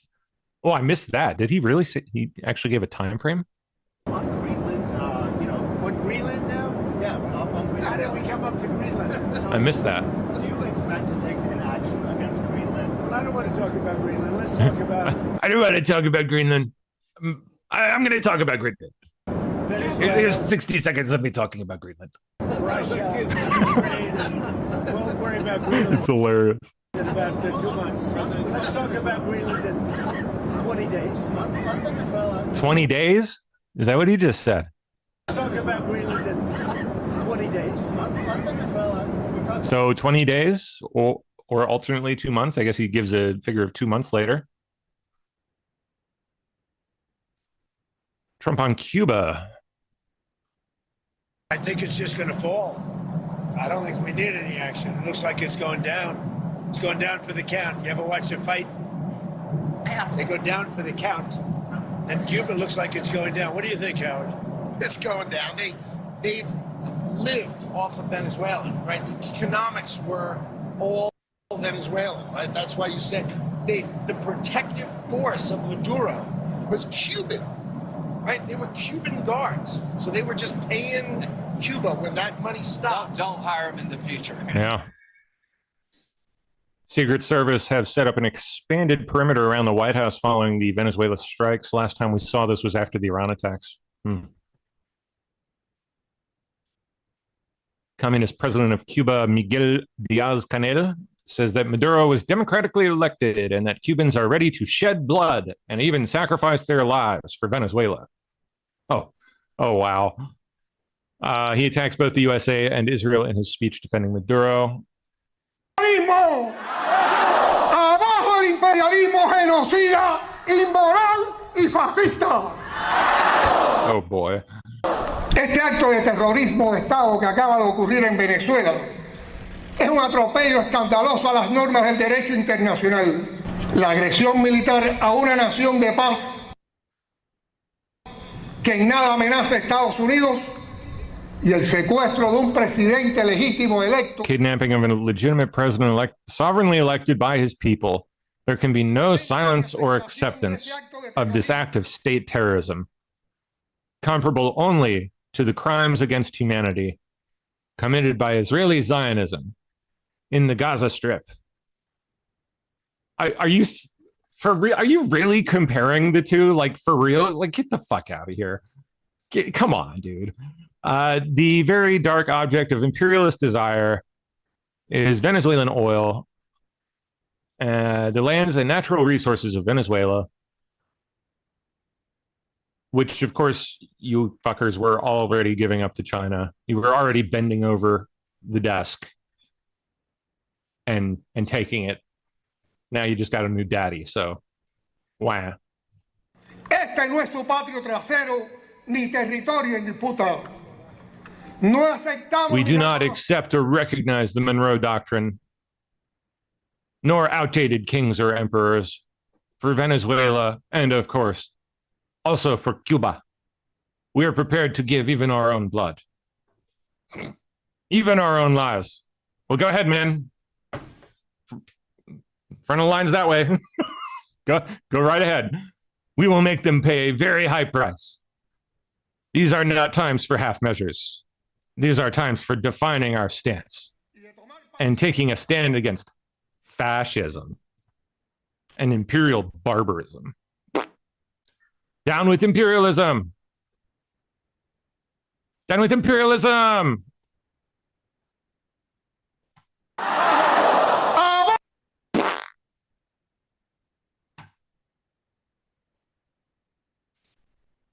Multiple oil tankers hit by U.S. sanctions appear to be making a coordinated attempt to break the U.S. naval blockade on Venezuela's energy exports by departing all at once.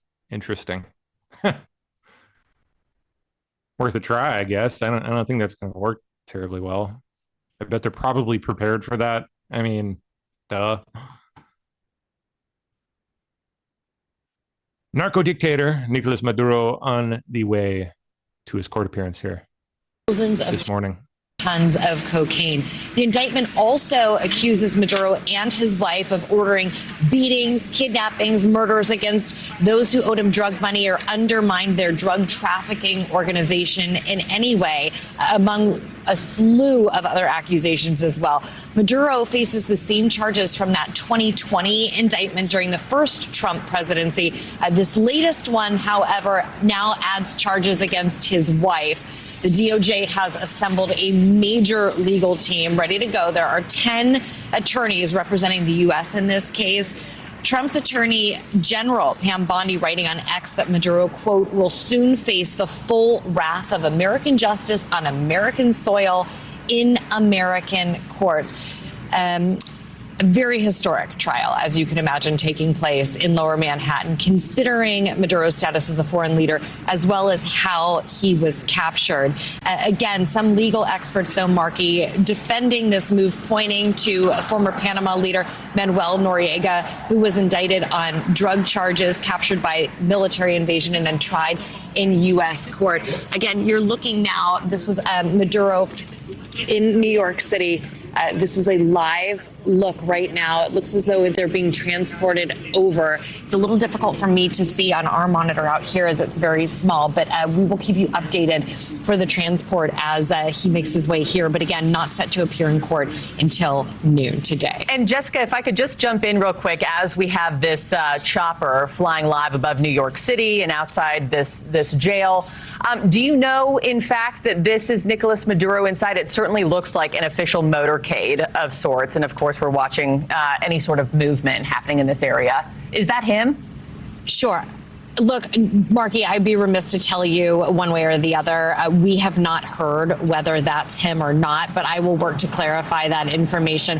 Again, set to appear here not until noon, so this would be quite early. He's coming from Brooklyn over to Lower Manhattan, and that's literally, just kind of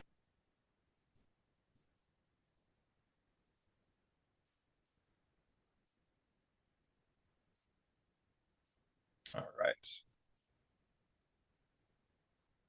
Oh, shit. Thank you, Roxy. Look at that. That's a big deal.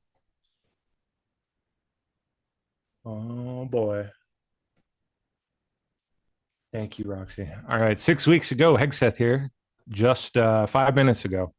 6 weeks ago, Senator Mark Kelly and 5 other members of Congress released a reckless and seditious video that was clearly intended to undermine good order and military discipline. As a retired Navy captain who's still receiving a military pension, Captain Kelly knows he is still accountable to military justice, and the Department of War and the American people expect justice. Oh, shit. Oh. Therefore, in response to Senator Mark Kelly's seditious statements and his pattern of reckless conduct, the Department of War is taking administrative action against Captain Mark E. Kelly, U.S. Navy, retired. The department has initiated retirement grade determination proceedings under 10 U.S. Code Section 1370F, with reduction in his retired grade resulting in a corresponding reduction in retired pay. Well, I guess that's something. To ensure this action, Secretary of War has also issued a formal letter of censure, which outlines the totality of Captain, for now, Kelly's reckless misconduct.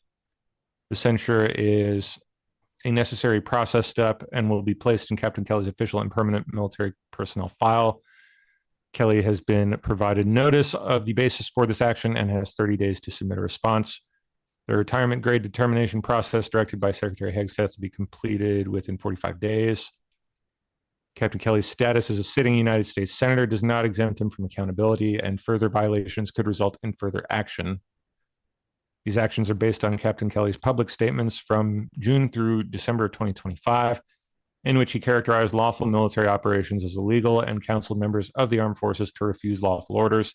This conduct was seditious in nature and violated Articles 133 and 134 of the Uniform Code of Military Justice, to which Captain Kelly remains subject as a retired officer receiving pay.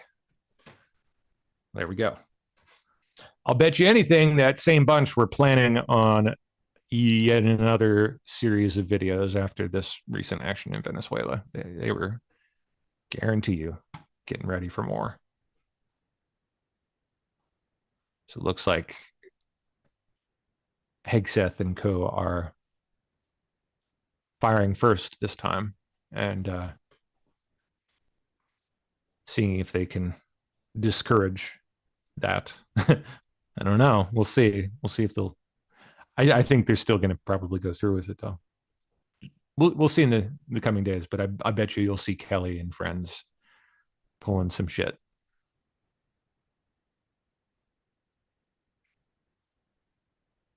All right, next up.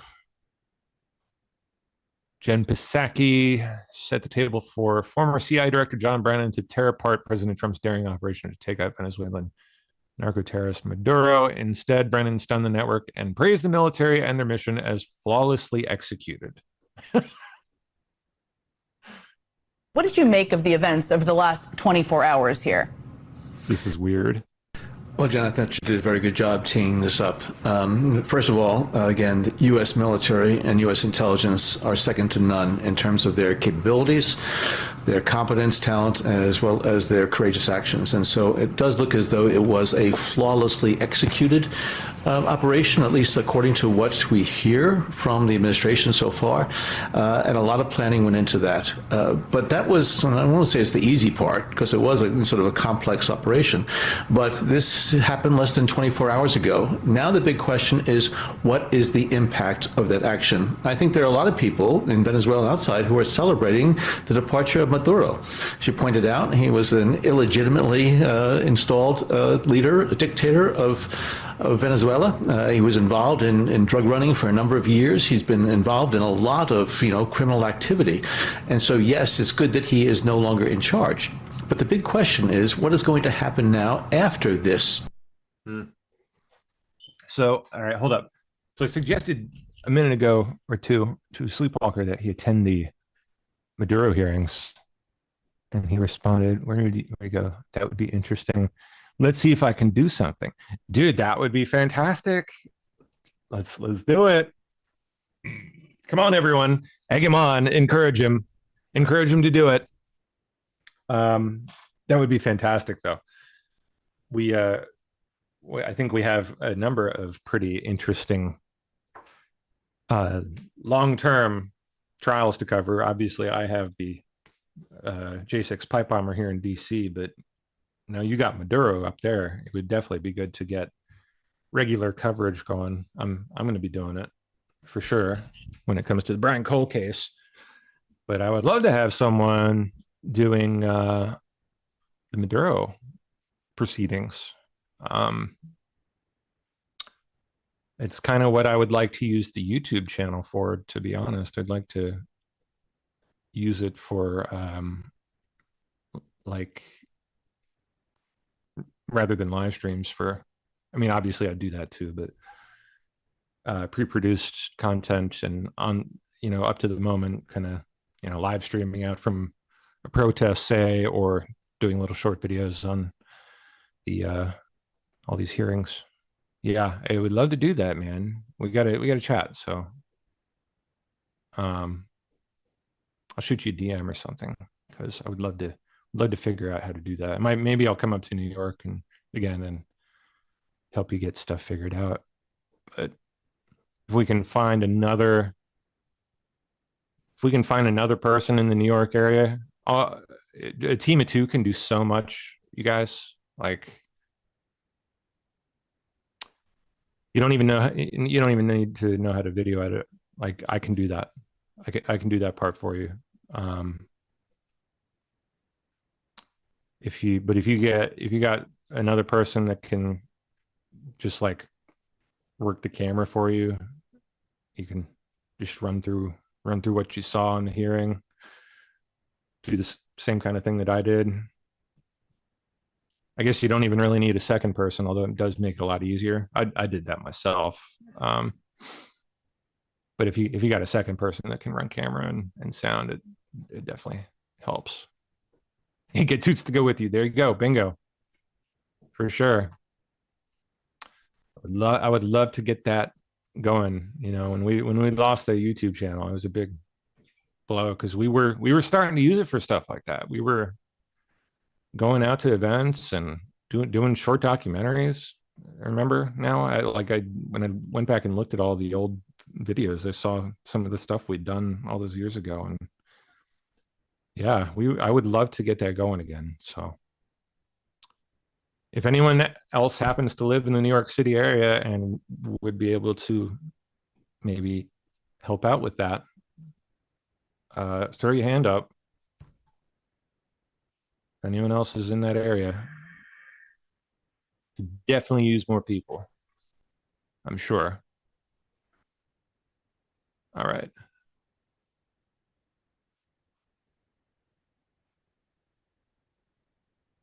President Trump just posted a video exposing Minnesota Judge Sarah West for overturning a unanimous jury conviction of Somali fraudster Abdi Fattah Yusuf, who bilked $7.2 million for Medicaid. My God.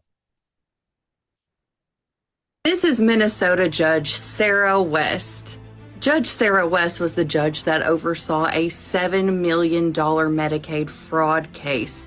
And despite the fact that the jury convicted him unanimously, Judge Sarah West said, no, we're not going to be doing that today. Now, she claims that she threw out this unanimous guilty verdict due to the fact that all of the evidence presented was merely circumstantial. Now, what was this circumstantial evidence, you may be asking? Well, Ajif Fatah Yusuf and his wife were running a home health care service out of their home, and despite the fact that their business is inside of their house, they were able to afford all of these fancy trips and luxury vehicles and these thousands of dollars of shopping sprees. So the math wasn't really quite mathing. So not only in Minnesota can you absolutely rob the state blind with fraud, but even if you get convicted by a unanimous jury, a judge will still let you off the hook. Isn't that special? It's crazy.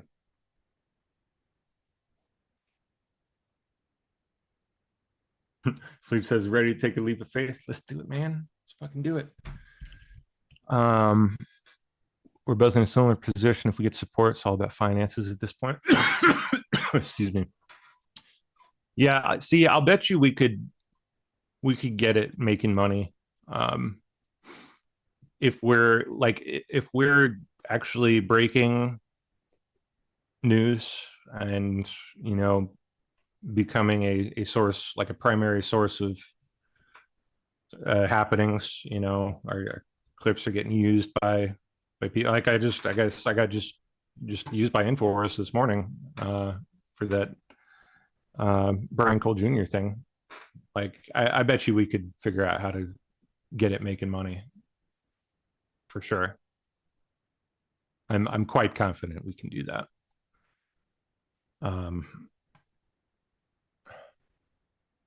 Yeah, let's do it, man.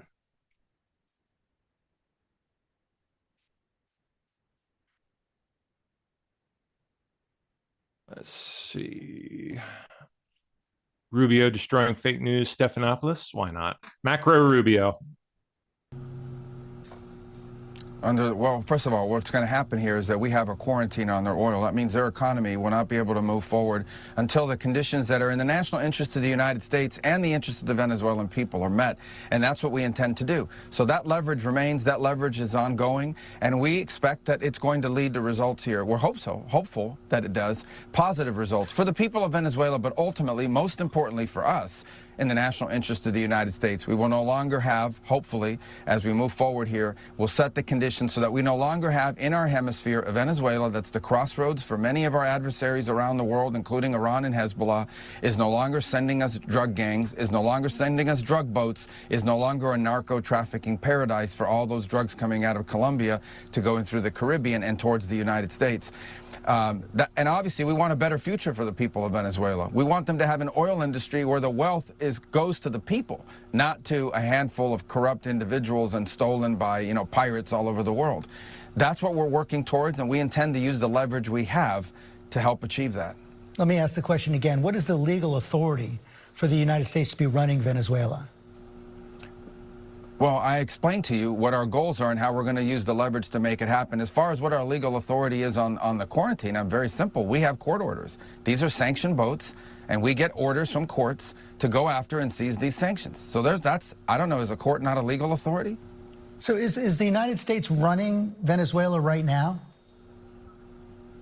Well, I've explained once again, I'll do it one more time. What we are running is the direction that this is going to moving forward. And that is, we have leverage. This leverage we are using and we intend to use. We started using already. You can see where they are running out of storage capacity. In a few weeks, they're going to have to start pumping oil unless they make changes. And that leverage that we have with the armada of boats that are currently positioned allow us to seize any sanctioned boats coming into or out of Venezuela, loaded with oil or on its way in to pick up oil, and we can pick and choose which ones we go after. We have court orders for each one. That will continue to be in place until the people who have control over the levers of power in that country make changes that are not just in the interest of the people of Venezuela, but are in the interest of the United States and the things that we care about. That's what we intend to do. When the president was asked yesterday, the legal authority is the court orders that we have. when the president was asked yesterday who will be running Venezuela, he said it was you. He said it was the defense secretary. He said it was the chairman of the Joint Chiefs of Staff. Are you running Venezuela right now?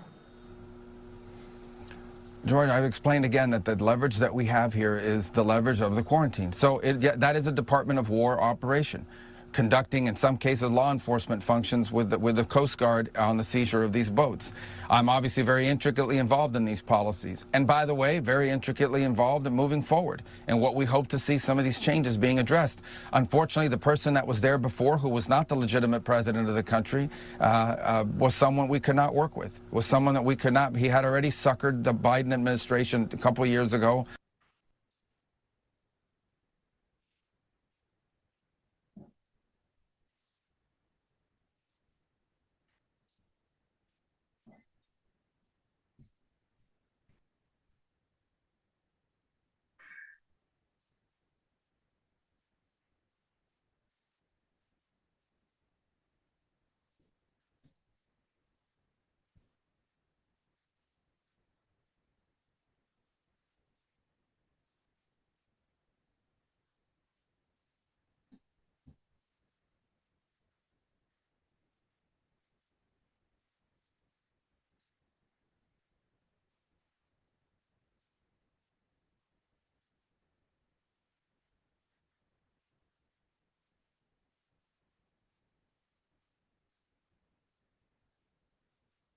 Okay. Sorry about that. Just finishing up my second cup of tea. Hopefully that didn't stop too long ago.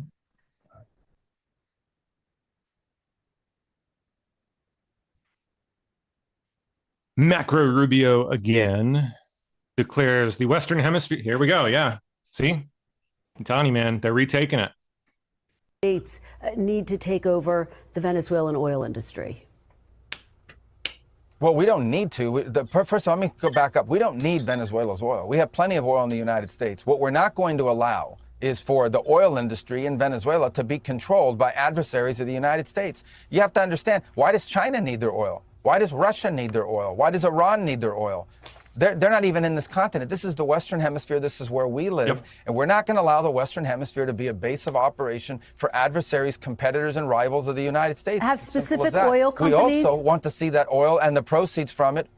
Hold on. We want to see the oil proceeds of that country benefit the people of Venezuela. Yep. Why have 8 million people left Venezuela? It hasn't up until this point. Yeah, they have been robbed. The single largest mass migration probably in modern history left Venezuela in 2014 because all the wealth of that country was stolen to the benefit of Maduro and his cronies in the regime, but not to the benefit of people of Venezuela. You know how destabilizing 8 million migrants is? The number one fear that Brazil has, that Colombia has, that all these countries in the region have about what's happening in Venezuela and our involvement is they're afraid of another mass migration event. That's what they fear. This is deeply destabilizing stuff. It's not going to continue to happen. They are not going to come from outside of our hemisphere, destabilize our region in our own backyard, and us have to pay the price for it. Not under President Trump. Let's talk big picture. Macro Rubio. State Department Persian account just posted a message to the mullahs in Iran. President Trump is a man of action. If you don't know, now you know. Again with the BIG. Notorious. Where is it? Where is it?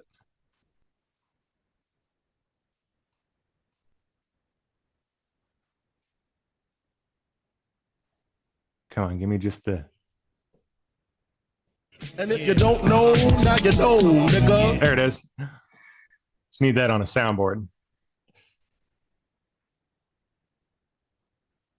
Ayatollah Khamenei plans to flee to Moscow if Iran unrest intensifies, which it looks like it is.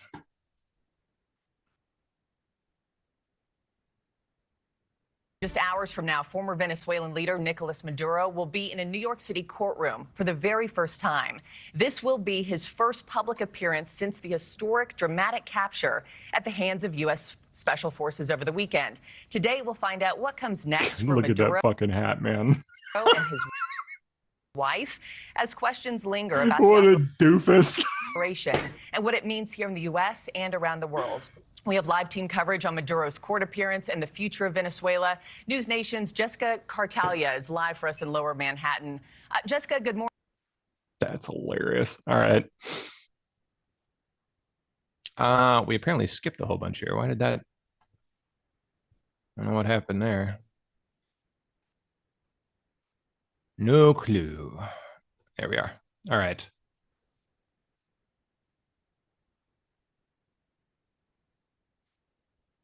Marjorie Taylor Greene's resignation letter. Oh yeah, that's right. She leaves tomorrow, or today. Today at midnight. Yep, tonight at midnight.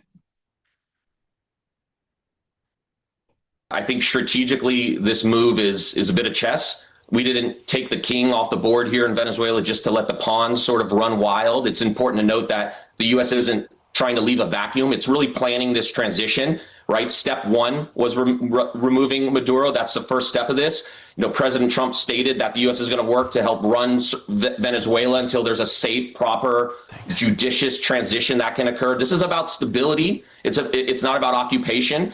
We're about preventing chaos, restoring order, protecting strategic interests. It's about energy infrastructure, regional security.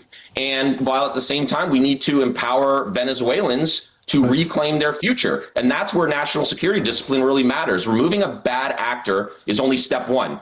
But it's about preventing instability from spilling across borders. And it's about sending a message to other adversaries out there that we're coming after you if you want to hurt Americans. Real quickly, Brett Ainsley, you recognize that the wife was It looks like the wife. I was wondering where she was, but it looks like he's in that brown he's jumpsuit with the red shoes. He's getting in the back of that armed vehicle. Red shoes, huh? It looks like the wife is right behind him in a similar color outfit. They were kept in solitary confinement in separate cells. Yeah, you see the DEA and as well as the FBI special operation. This is a massive force right now. Yep.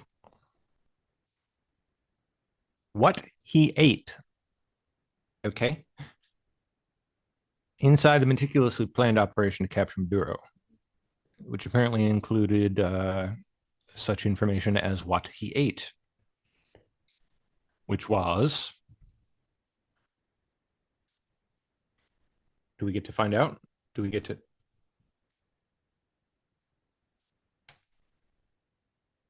Yeah, knew his pattern of life, where he moved, lived, traveled, ate, and worked, as you might imagine.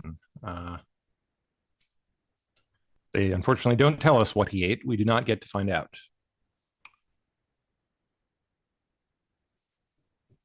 Sources tell me the Trump admin has decided to place Morgan Ortagus on administrative leave. I don't know who that is, but on administrative leave over activities she allegedly engaged in with a Lebanese national while working at the UN. Oh, did she get a little dirty, a little hanky panky with the Lebanese diplomat? Tisk. That's a naughty. An investigation is pending. More details to come. I'm told it's quite damning. Or is it worse than that? Did she do more than the hanky panky? Did she, I don't know, sell information? What was she doing? Imagine if that was the case, they probably would be charging her rather than just placing her on administrative leave. So I'm guessing it was a sexual in nature, but we'll see. 60K Tiffany receipt. Prominent Lebanese banker buying her a shitload of expensive jewelry. Wonder why you'd be doing that. I wonder.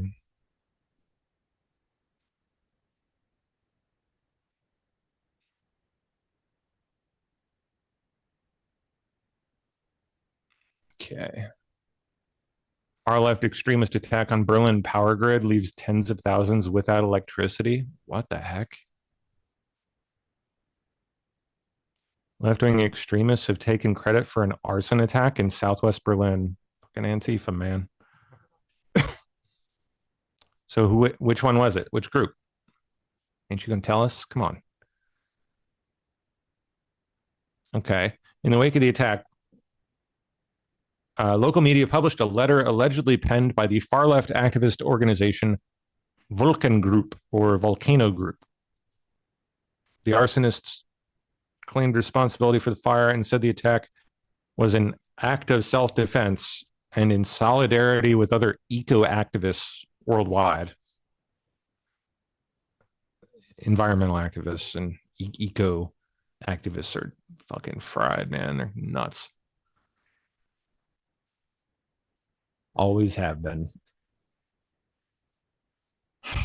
Oh, how nice. They apologized to the city's less affluent residents detrimentally impacted by the outages. Still, it plainly stated it had little sympathy for the many owners of villas. Power outages were not the goal of the action. The fossil fuel industry was. Way to go, guys.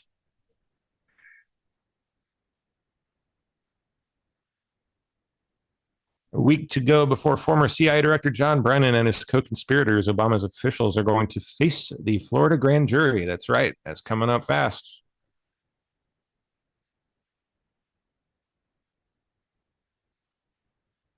Wonder how that one's going to play out.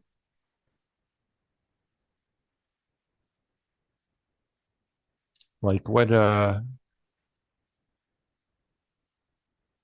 district is that in that they're doing this in?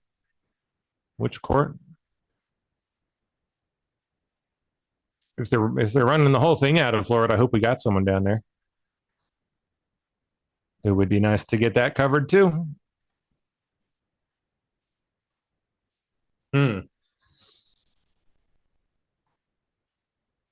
Switzerland freezes assets linked to Venezuelan President Maduro. And inside Venezuela, there's a mix of celebration and uncertainty about the country's future. Wow, ABC is actually admitting now that people in Venezuela are in fact celebrating. Inside Venezuela, there is a mix of celebration and uncertainty about the country's future. James is just across the border in Cucuta, Colombia. Hi, Maggie. It's a busy night on the bridge between Venezuela and Colombia. I'm at Cúcuta, a very busy border town in Colombia where tens of thousands of Venezuelans cross every day in normal times to get goods because they're cheaper in Colombia than they are in Venezuela. We've been meeting Venezuelans on their way out of the country. I think it's fair to say every single one of them thrilled that Maduro is gone, but at the same time concerned about the future, skeptical of US motivations. I do want to share with you one young woman, Sol, 30 years old. She showed me the contents of her bag. She'd been shopping for bread and for rice and other goods here in Colombia. She said very simply she cried when she heard that Maduro had been pushed from power, and she was hoping to see her family again, many of whom had been scattered around the world. That is the experience for just about every Venezuelan. They are either related to or know someone who's been forced into exile. So this bridge to Venezuela might now be a path to a better future for millions and millions of Venezuelans.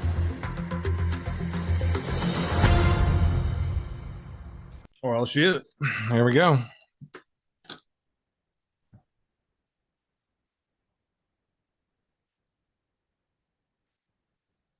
So has Waltz announced? Did he announce it already? Yeah, there it is. Okay, Waltz announces he is dropping out of the governor's race. Mentions Nick Shirley in his statement. You're kidding me. He's blaming it on that? I can't wait to see this shit. I thought this wasn't supposed to happen until 11, but...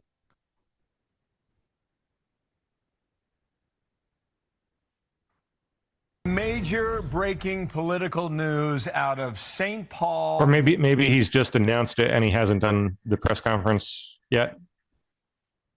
Yeah, his statement blasts conspiracy theorist right-wing YouTubers breaking into daycare centers and demanding access to our children.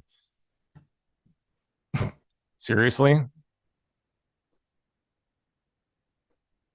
Wow, okay, here's the... Geez, that's quite an extended statement.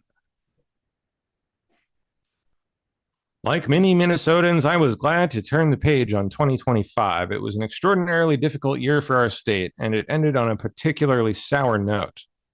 For the last several years, an organized group of criminals have sought to take advantage of our state's generosity.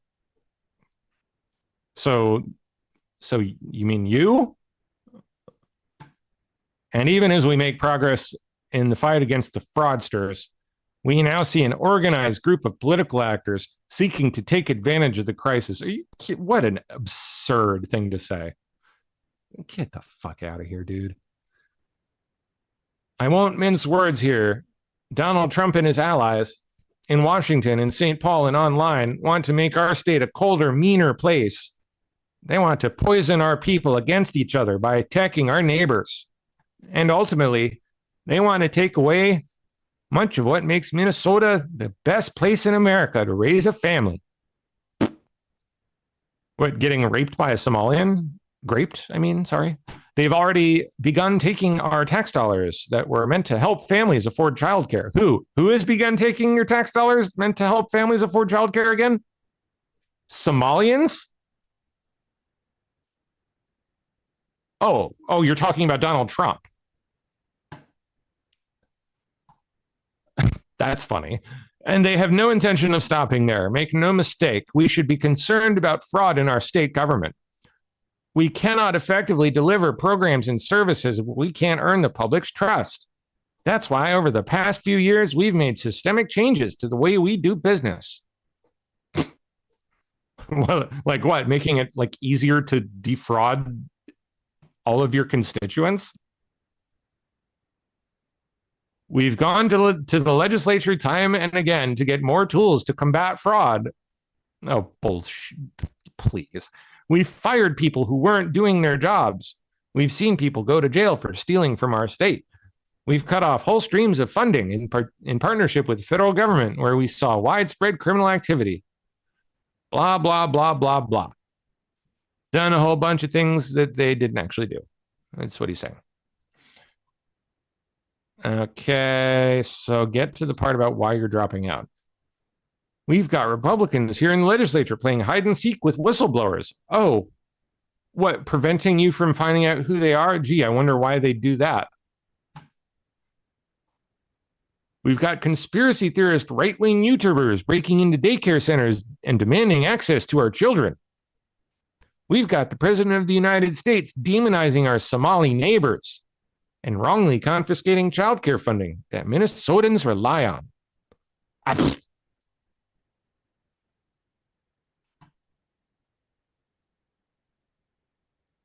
We welcome the involvement of the federal government. I'm grateful to the career professionals at the U.S. Attorney's Office and the FBI who are helping us win this fight.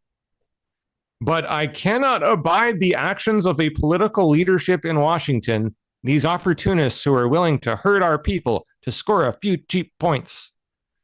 As opposed to what? These opportunists who you have let flood into your state to hurt your people to score a bunch of money that they can then spend on what, Mercedes-Benzes and large ostentatious gold jewelry. This is such an astounding statement. Like, wow. It just keeps going and going.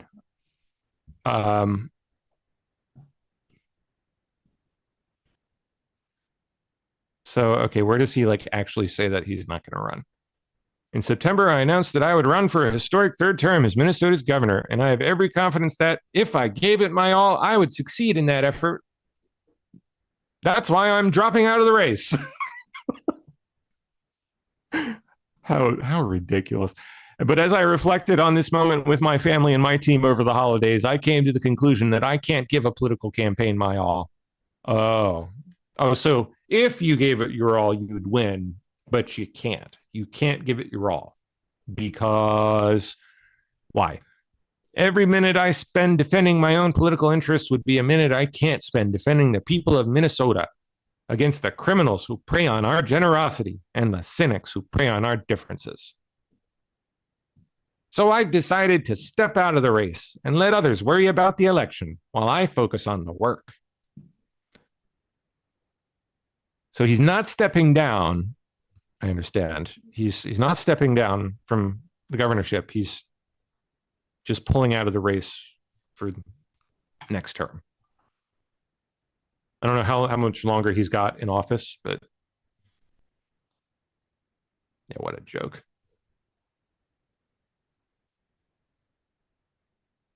All right. President Trump says Monroe Doctrine is back.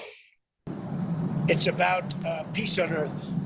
How is it peace on earth? Peace on earth. We gotta have peace. Oh, we saw that. We'll keep going. Chicago Teachers Union has protested Maduro's arrest. Typical. All these idiots out there protesting this. Just hilarious. Release the narco dictator! Release the narco dictator! Like, how stupid are you?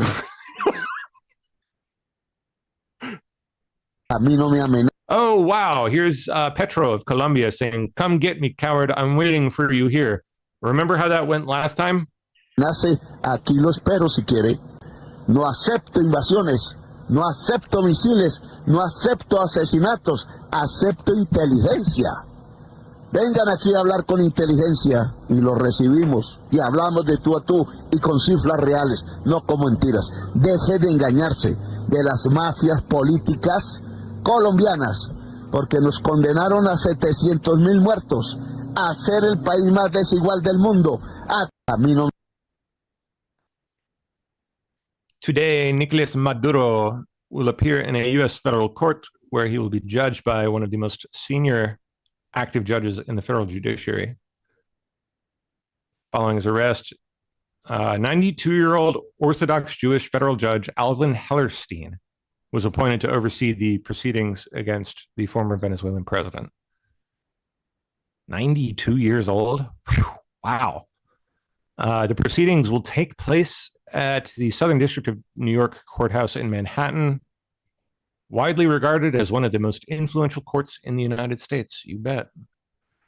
Hellerstein is among the longest-serving active federal judges in the country and has presided over terrorism and national security cases, complex financial disputes, and major civil lawsuits, including those connected to the 9/11 attacks. Interesting. Huh. Faces serious federal charges, including drug trafficking, government corruption, and terrorism-related offenses. Yeah, buddy. Hey, again, if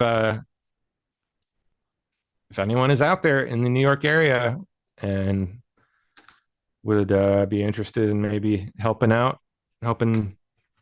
Sleepwalker go cover something, or I don't know, maybe he can get Toots to do it. I'm not sure. But if anyone is around, we gotta. I want to get that shit going, man. We gotta do it.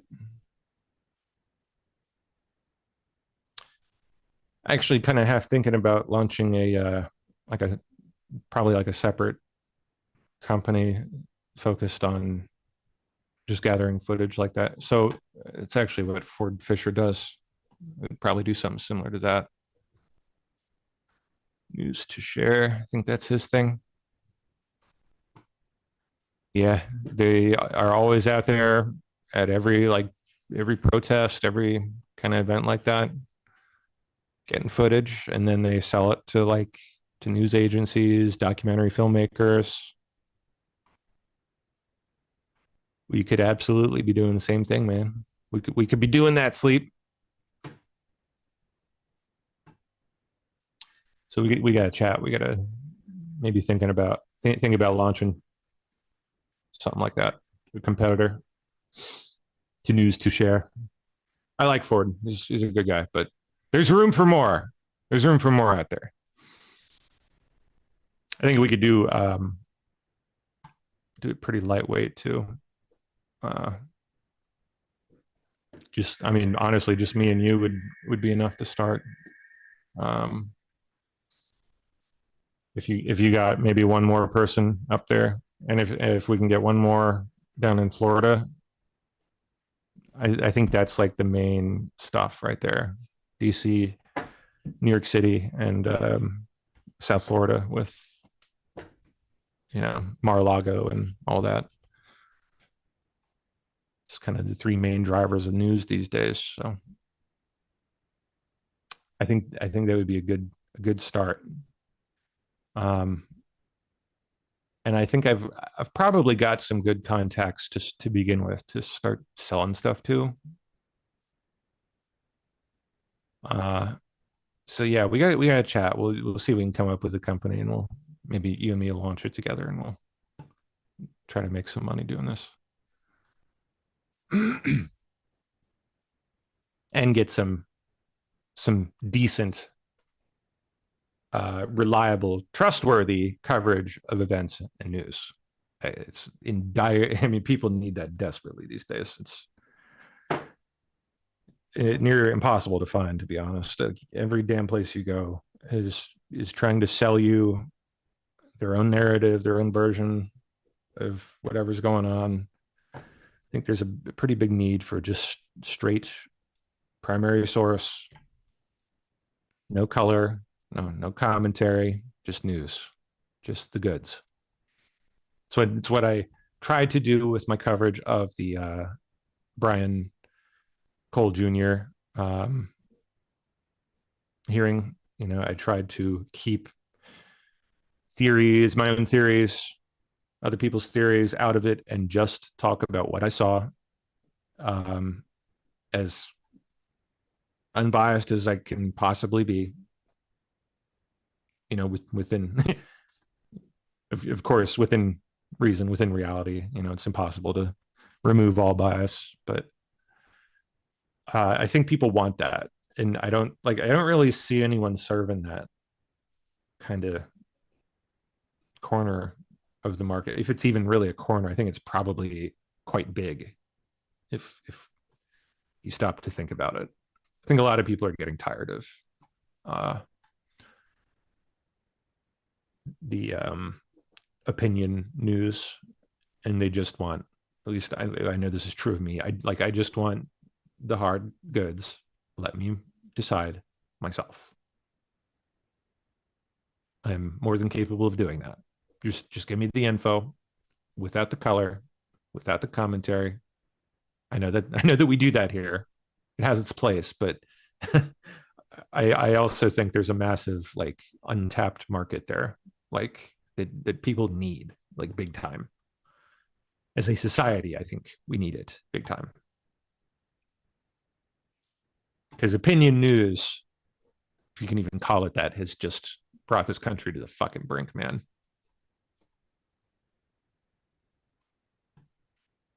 All right. Nicolas Maduro is set to face a judge in U.S. federal courtroom on drug trafficking and weapons charges. From dictator to defendant, Nicolas Maduro set to be arraigned here behind me at noon today. Maduro, as we know by now, is accused of running a multi-billion-dollar drug operation in partnership with the cartels, flooding the U.S. with hundreds of tons of narcotics for over 2 decades. After being captured by the U.S. on Saturday, he was indicted on 4 counts, including narco-terrorism conspiracy, cocaine importation conspiracy, possession of machine guns and destructive devices, and conspiracy to possess machine guns and destructive devices. And President Trump says they are ready to throw the book at him. We're just going to go through a slog of a trial. The judge is very respected, Judge Hellerstein. He's a highly respected judge. We'll see how we do. The case it's infallible. People are so happy with what we've done. It was a rough bid, killed millions of people. The indictment says, quote, this cycle of narcotics-based corruption lines the pockets of Venezuelan officials and their families while also benefiting violent narco-terrorists who operate with impunity on Venezuelan soil and who help produce, protect, and transport tons of cocaine to the United States. DHS Secretary Kristi Noem says this has been in the works for years. We have been building a case against Maduro for years. Homeland Security investigations, along with the FBI and the CIA, have been tracking his drug trafficking, his crimes against humanity right here in the United States. And to see him brought to justice is incredibly satisfying for those families that have to live without their loved ones today because of the crimes that he's committed for decades. So I kind of zoned out there during the first half of that. I was surfing on my phone for just more stuff going on, and I missed it if she talked about it, but like the weapons charge sounds kind of weird. Like how does that work? I mean, obviously the drug stuff makes plenty of sense, but unless the weapons charges have to do with trafficking weapons. Okay, that would make sense. So, like I was initially thinking like possession of some kind of weapon. So, and I was like, what? That makes like why wouldn't he have weapons? He's the head of state of a country. Like they're gonna have guns. But if it's weapons trafficking, that would make sense. That could fit. I don't know if she talked about it there in any detail, but a reporter just tried to drive a wedge between Trump and Vance and failed miserably. Well, we already watched the whole thing, so we'll keep going. Crockett says F you to the Supreme Court. Typical, lowbrow, disgusting. Definitely kudos to the Trump justice who wrote the 160-page opinion denouncing what took place in Texas, and fuck you to the Supreme Court for what they did. As well as, we'll see what happens in some other places. Definitely kudos to the Trump justice. Biden's extravagant pension is the largest of any president in history, and even more than what he earned as president. How does that even work? It's crazy. Wow, Colombian military buildup spotted at the Venezuelan border after Trump hints that they might be next.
Sorry, while I was playing, I was looking up the weapons thing. Yeah, it sounds like it's not trafficking and is indeed possession of machine gun. It fucking makes no sense. It's bizarre. Absolutely zero sense. Strange. Possession of machine guns and destructive devices. So the count actually reads. Fuck, where'd it go? Come back here. Oh gosh darn it. There it is. From at least in or about 1999 up to and including in or about 2025, in an offense begun and committed out of the jurisdiction of any particular state or district of the United States,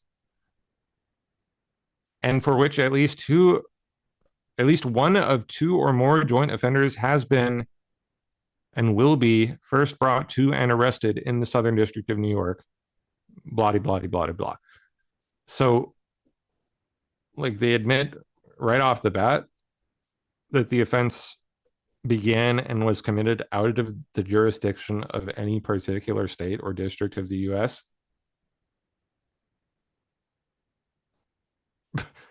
Why even do it? Why even bring the charge?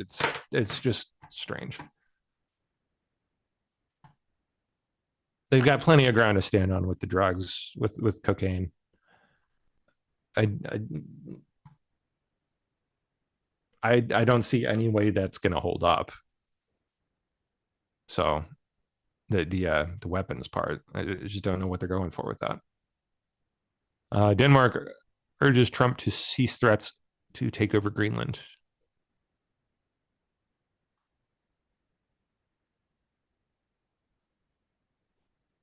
Wow. Pro-Maduro protesters in New York City got $20 million from big tech plutocrat. What's his name? Not Reed Hastings, the other one. Singham. I think Neville Singham.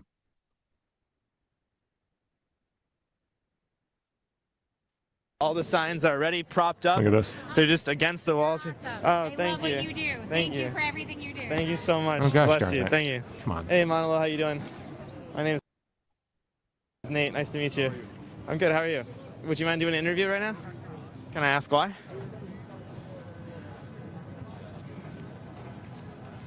You're the leader of the People's Forum. You got $20 million from Roy Neville Singham to protest. Can I ask why you don't want to speak with me right now? Do you deny that you got $20 million to protest? You don't deny that? How are you spending that $20 million to protest? I know you're paying David Chung $75K a year. Anyone else on the payroll? Oh, David, what's up, man? I didn't recognize you. Hey, you're back, buddy. How you doing? $20 million to paid protest. Won't deny it. Won't deny it. Because it's a fact.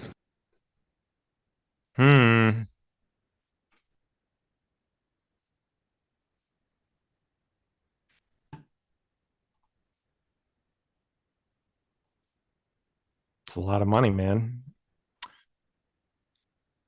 Okay. Why is China so upset?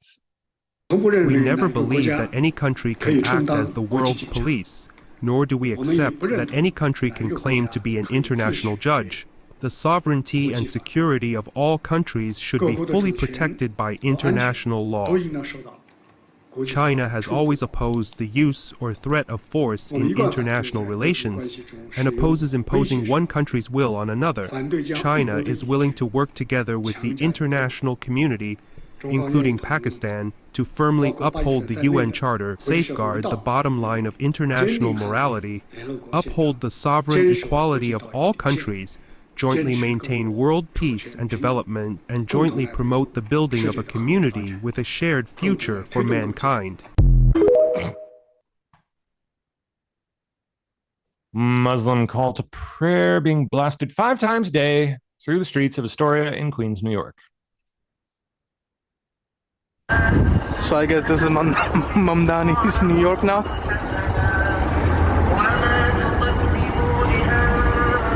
Oh my God, they got us. Way to go, feminists. Good job. Enjoy.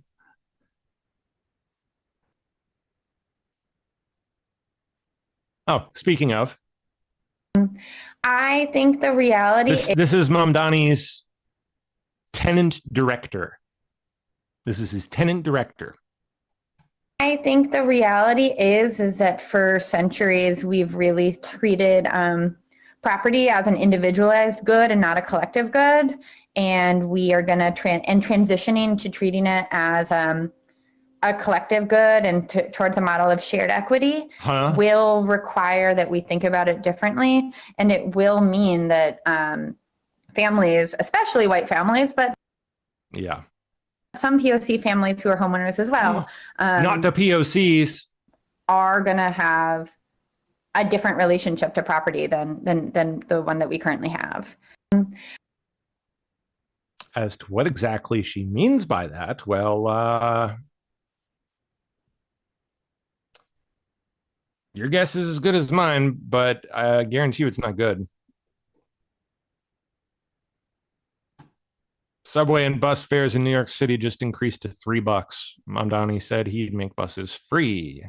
When is that going to happen? There's probably like a pre-planned increase, just already scheduled to go into effect. But In an incredible victory, Kash Patel confirms the Trump admin just seized enough fentanyl to kill 175 million Americans. Wow. Mexico and South America and Central America and elsewhere. From where? To create and manufacture the fentanyl. And just look at what we did this past year under Mexico and South America and Central America and elsewhere to create and it's kind of butchered. Manufacture the fentanyl. And just look at what we did this past year under President Trump's leadership. We seized enough fentanyl to kill 175 million American citizens. That is an increase in fentanyl seizures by over 30%. That is what a coalition, a team-led effort by a decisive White House and President Trump looks like to counter narcotics, not just these great successful operations like what we saw this past weekend in Venezuela, but a continuing onslaught of law enforcement activity to safeguard the American public, and we're not going to stop.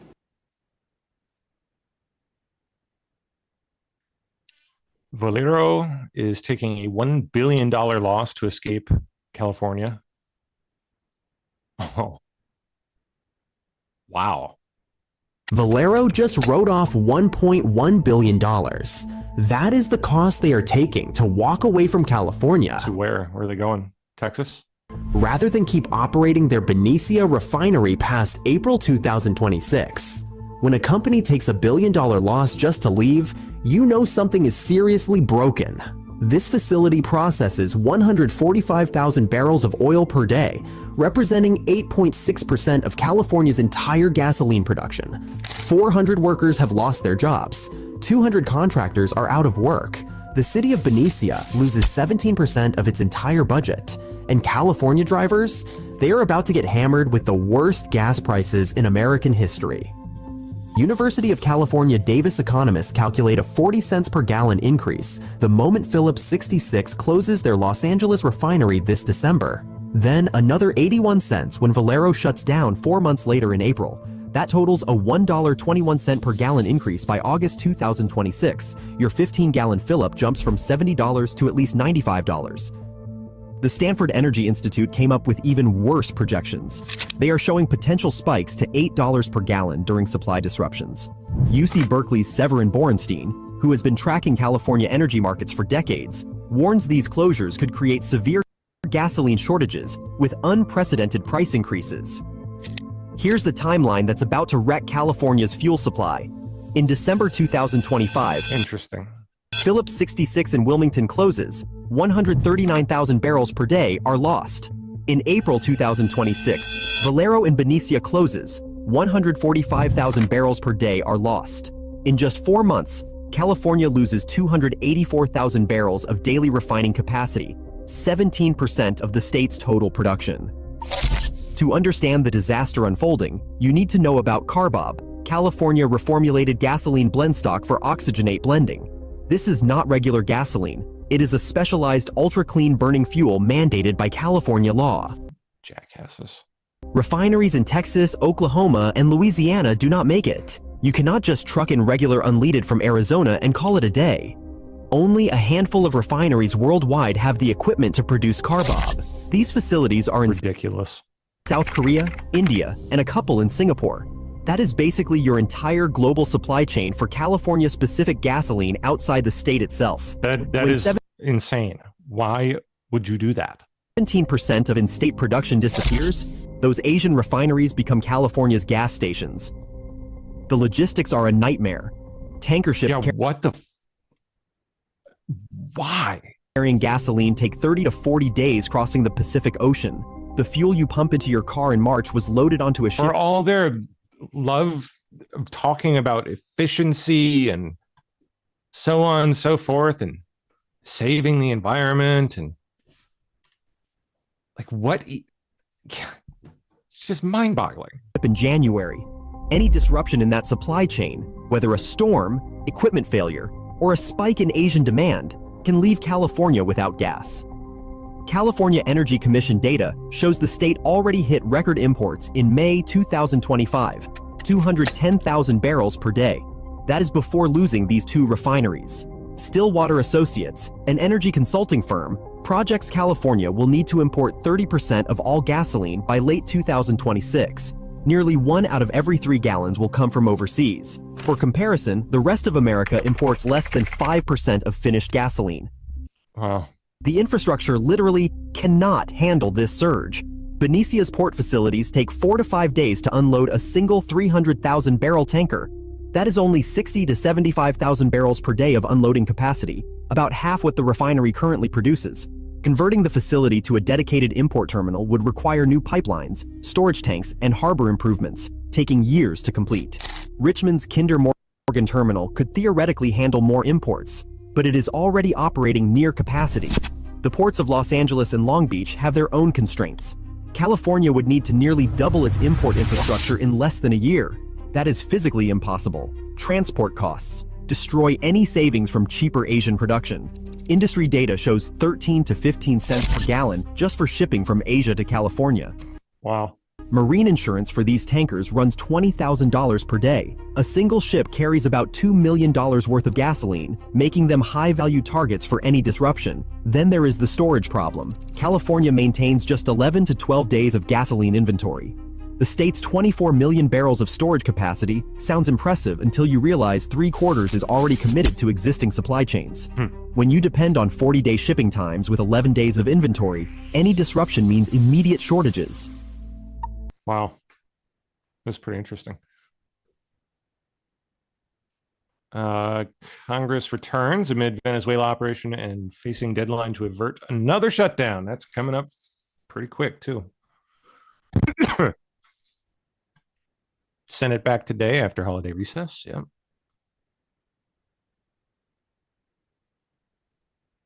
Rubio says this is not a war in Venezuela. It was a law enforcement function. His capture was a law enforcement function aided by the military.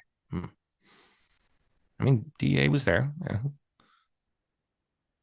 President Trump just shared our reporting on how Ilhan Omar went from the poorest member of Congress to one of the richest. Entered Congress in 2018 with a massive $65,000 in debt and is now worth $30 million just 7-8 years later. 30 million. All with a salary of $174,000 a year.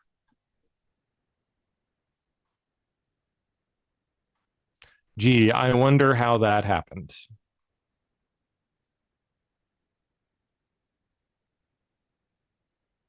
Oh, is this Tim?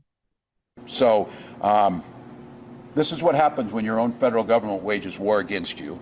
This is what happens when they target communities for their own benefit. This is what happens when they scapegoat. And this is what happens when they no longer hide the idea of white supremacy when you hear the Vice President of the United States talk about this is a few days old. Now white people won't have to apologize for being white. That's never happened once in my whole damn life. Except for all the times it's happened. And I think everybody in this room... But whatever.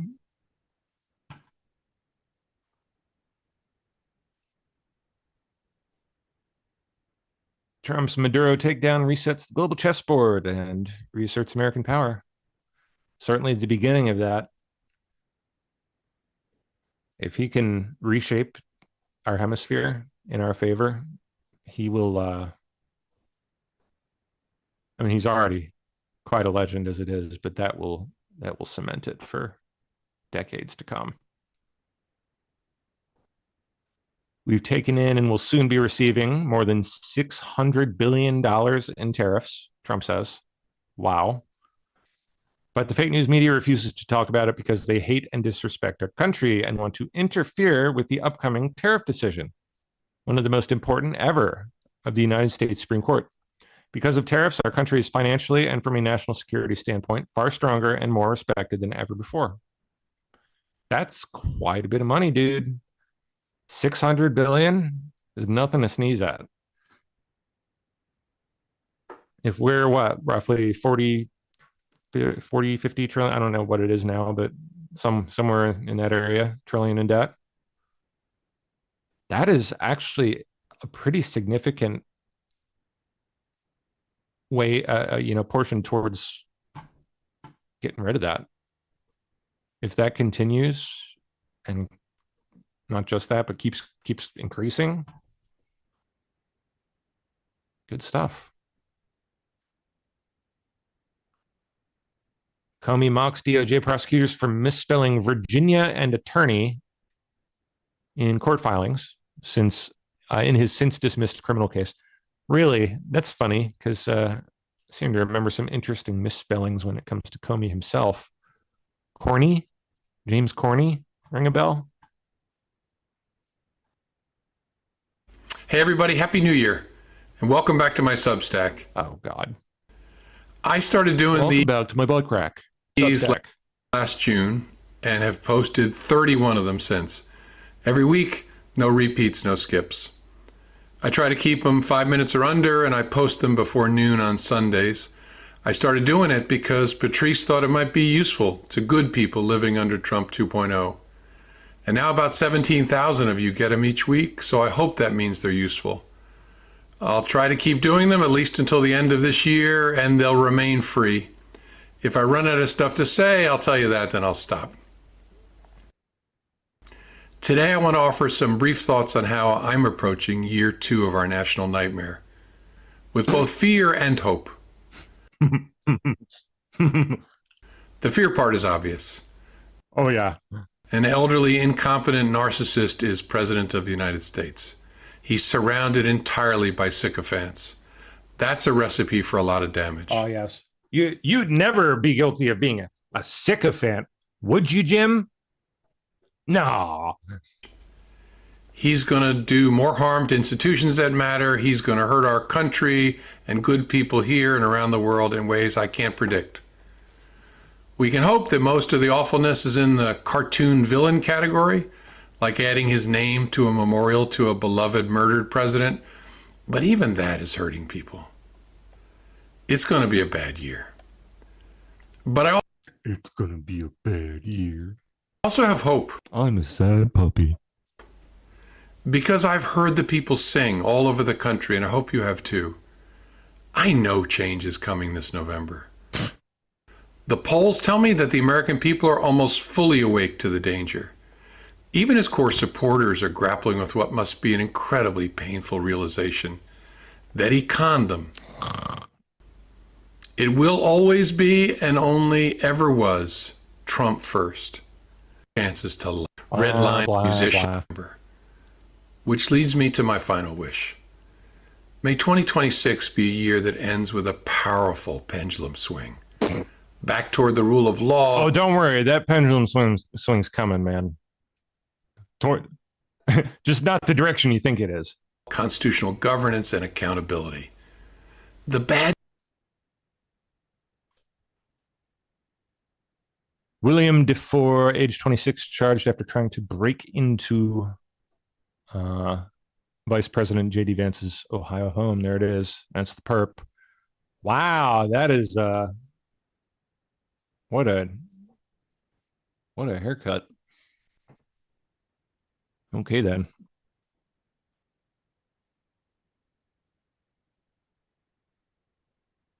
It's a trap. What do we have here? Shakira and USAID? Really? Shakira? Is that true? Oh yeah. Oh yeah. She was mixed up with the USAID. Oh yeah. You guys gonna drive me crazy with the Shakira USAID? Colombian singer. Oh, because she's Colombian. Oh shit. Shakira's Colombian. Shakira. Colombian. She's Colombian. Fuck. Because that's how they got Dua Lipa, because of the Kosovo Serbia stuff. So Shakira has a foundation. That tranny? No. Shakira. Dua Lipa? Yeah. Shakira. Ladies up in here tonight. No fighting. We got the refugees. No fighting. No fighting. Shakira. I never really knew that she could dance like this. I don't know where that's going, but we're at the top of the hour here. Let me bust through the last few. Now it's official. Tim Walz's statement on not seeking a third term. We read it out, or at least portions of it. It's ridiculous. The Supreme Court is on the verge of deciding on President Trump's tariffs that have now brought in over $600 billion. Fake news media refuses to talk about it, Trump saying. We'll see what the court does.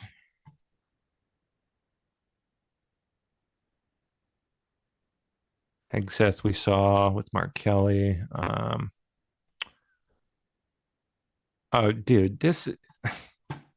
Yeah, I meant to bring this up because, okay, look. If you fall for this, like, come on. Like, come on. Okay, this is not real. This is trolling. This is what we call doing a little trolling. This is, if you've seen this making the rounds over the last 12 hours or so, you probably have. Liz Collin here claiming Minneapolis Craigslist post in search of child actors for daycare site where funding was cruelly ripped away without cause. It's written in like hilariously broken English, and like it's obviously somebody trolling. Okay, like it boggles my mind that people are actually treating it seriously and running with it as like a serious news item. This happens every single time there's a major event. Trolls go on a Craigslist and they make a post like for the lulz because it's hilarious. And somehow people keep falling for it. Like, what are you doing, Colin? You're supposed to be a serious journalist. It's ridiculous. It's ridiculous. It'd be one thing if there was a Craigslist post before all this had happened, like, you know, seeking children to, you know, fake seeking child actors to come in and act for a day for like a, you know, a visit from DCF or whatever. They're coming to check out and make sure they're doing their job. That would be one thing if this was a post that had popped up before this had popped out into the public sphere. But like, come on, man, it's so infuriating. I've seen person after person, all these big names just running with it. Why? Because they get clicks. They get, look at that, 58,000, 3.8 million views. She's going to rake in probably at least a few $100, if not more, off that post. It's shameful. Like, there is so much going on, like actual real things relating to Minneapolis and fraud that you could be covering, like real things. This is just ridiculous. It's pathetic. Makes me so mad. And if you look through the comments, like, you'll see people saying this, like, what, like, come on, this is so clearly, yeah, rage bait. Craigslist is where I do all of my big fraud advertising. This is an open and shut case. Totally real. Like, come on, man.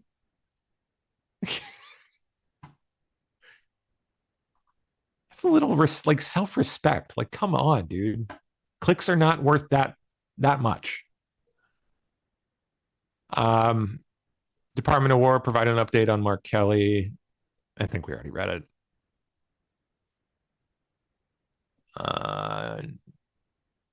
Congressman Raja Krishnamurti of Illinois announces he's stepping down as ranking member of the China Select Committee, House Select Committee on Strategic Competition between the U.S. and the Chinese Communist Party. Interesting. New York City outside the court. I don't care, it's not yours. Venezuela. Esa bandera no es de ellos, esa bandera es de nosotros, esa bandera no es de ellos. Venezuela, yo, we are Venezuela, you are not for my country.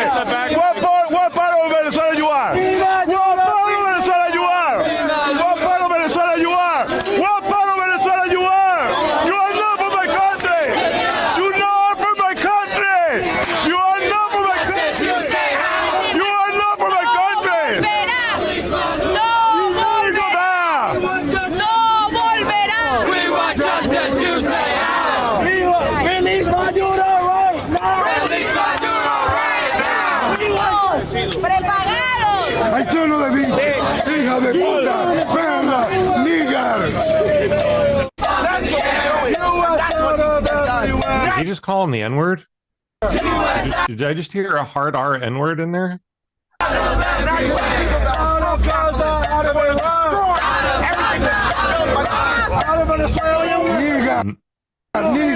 Oh, he did.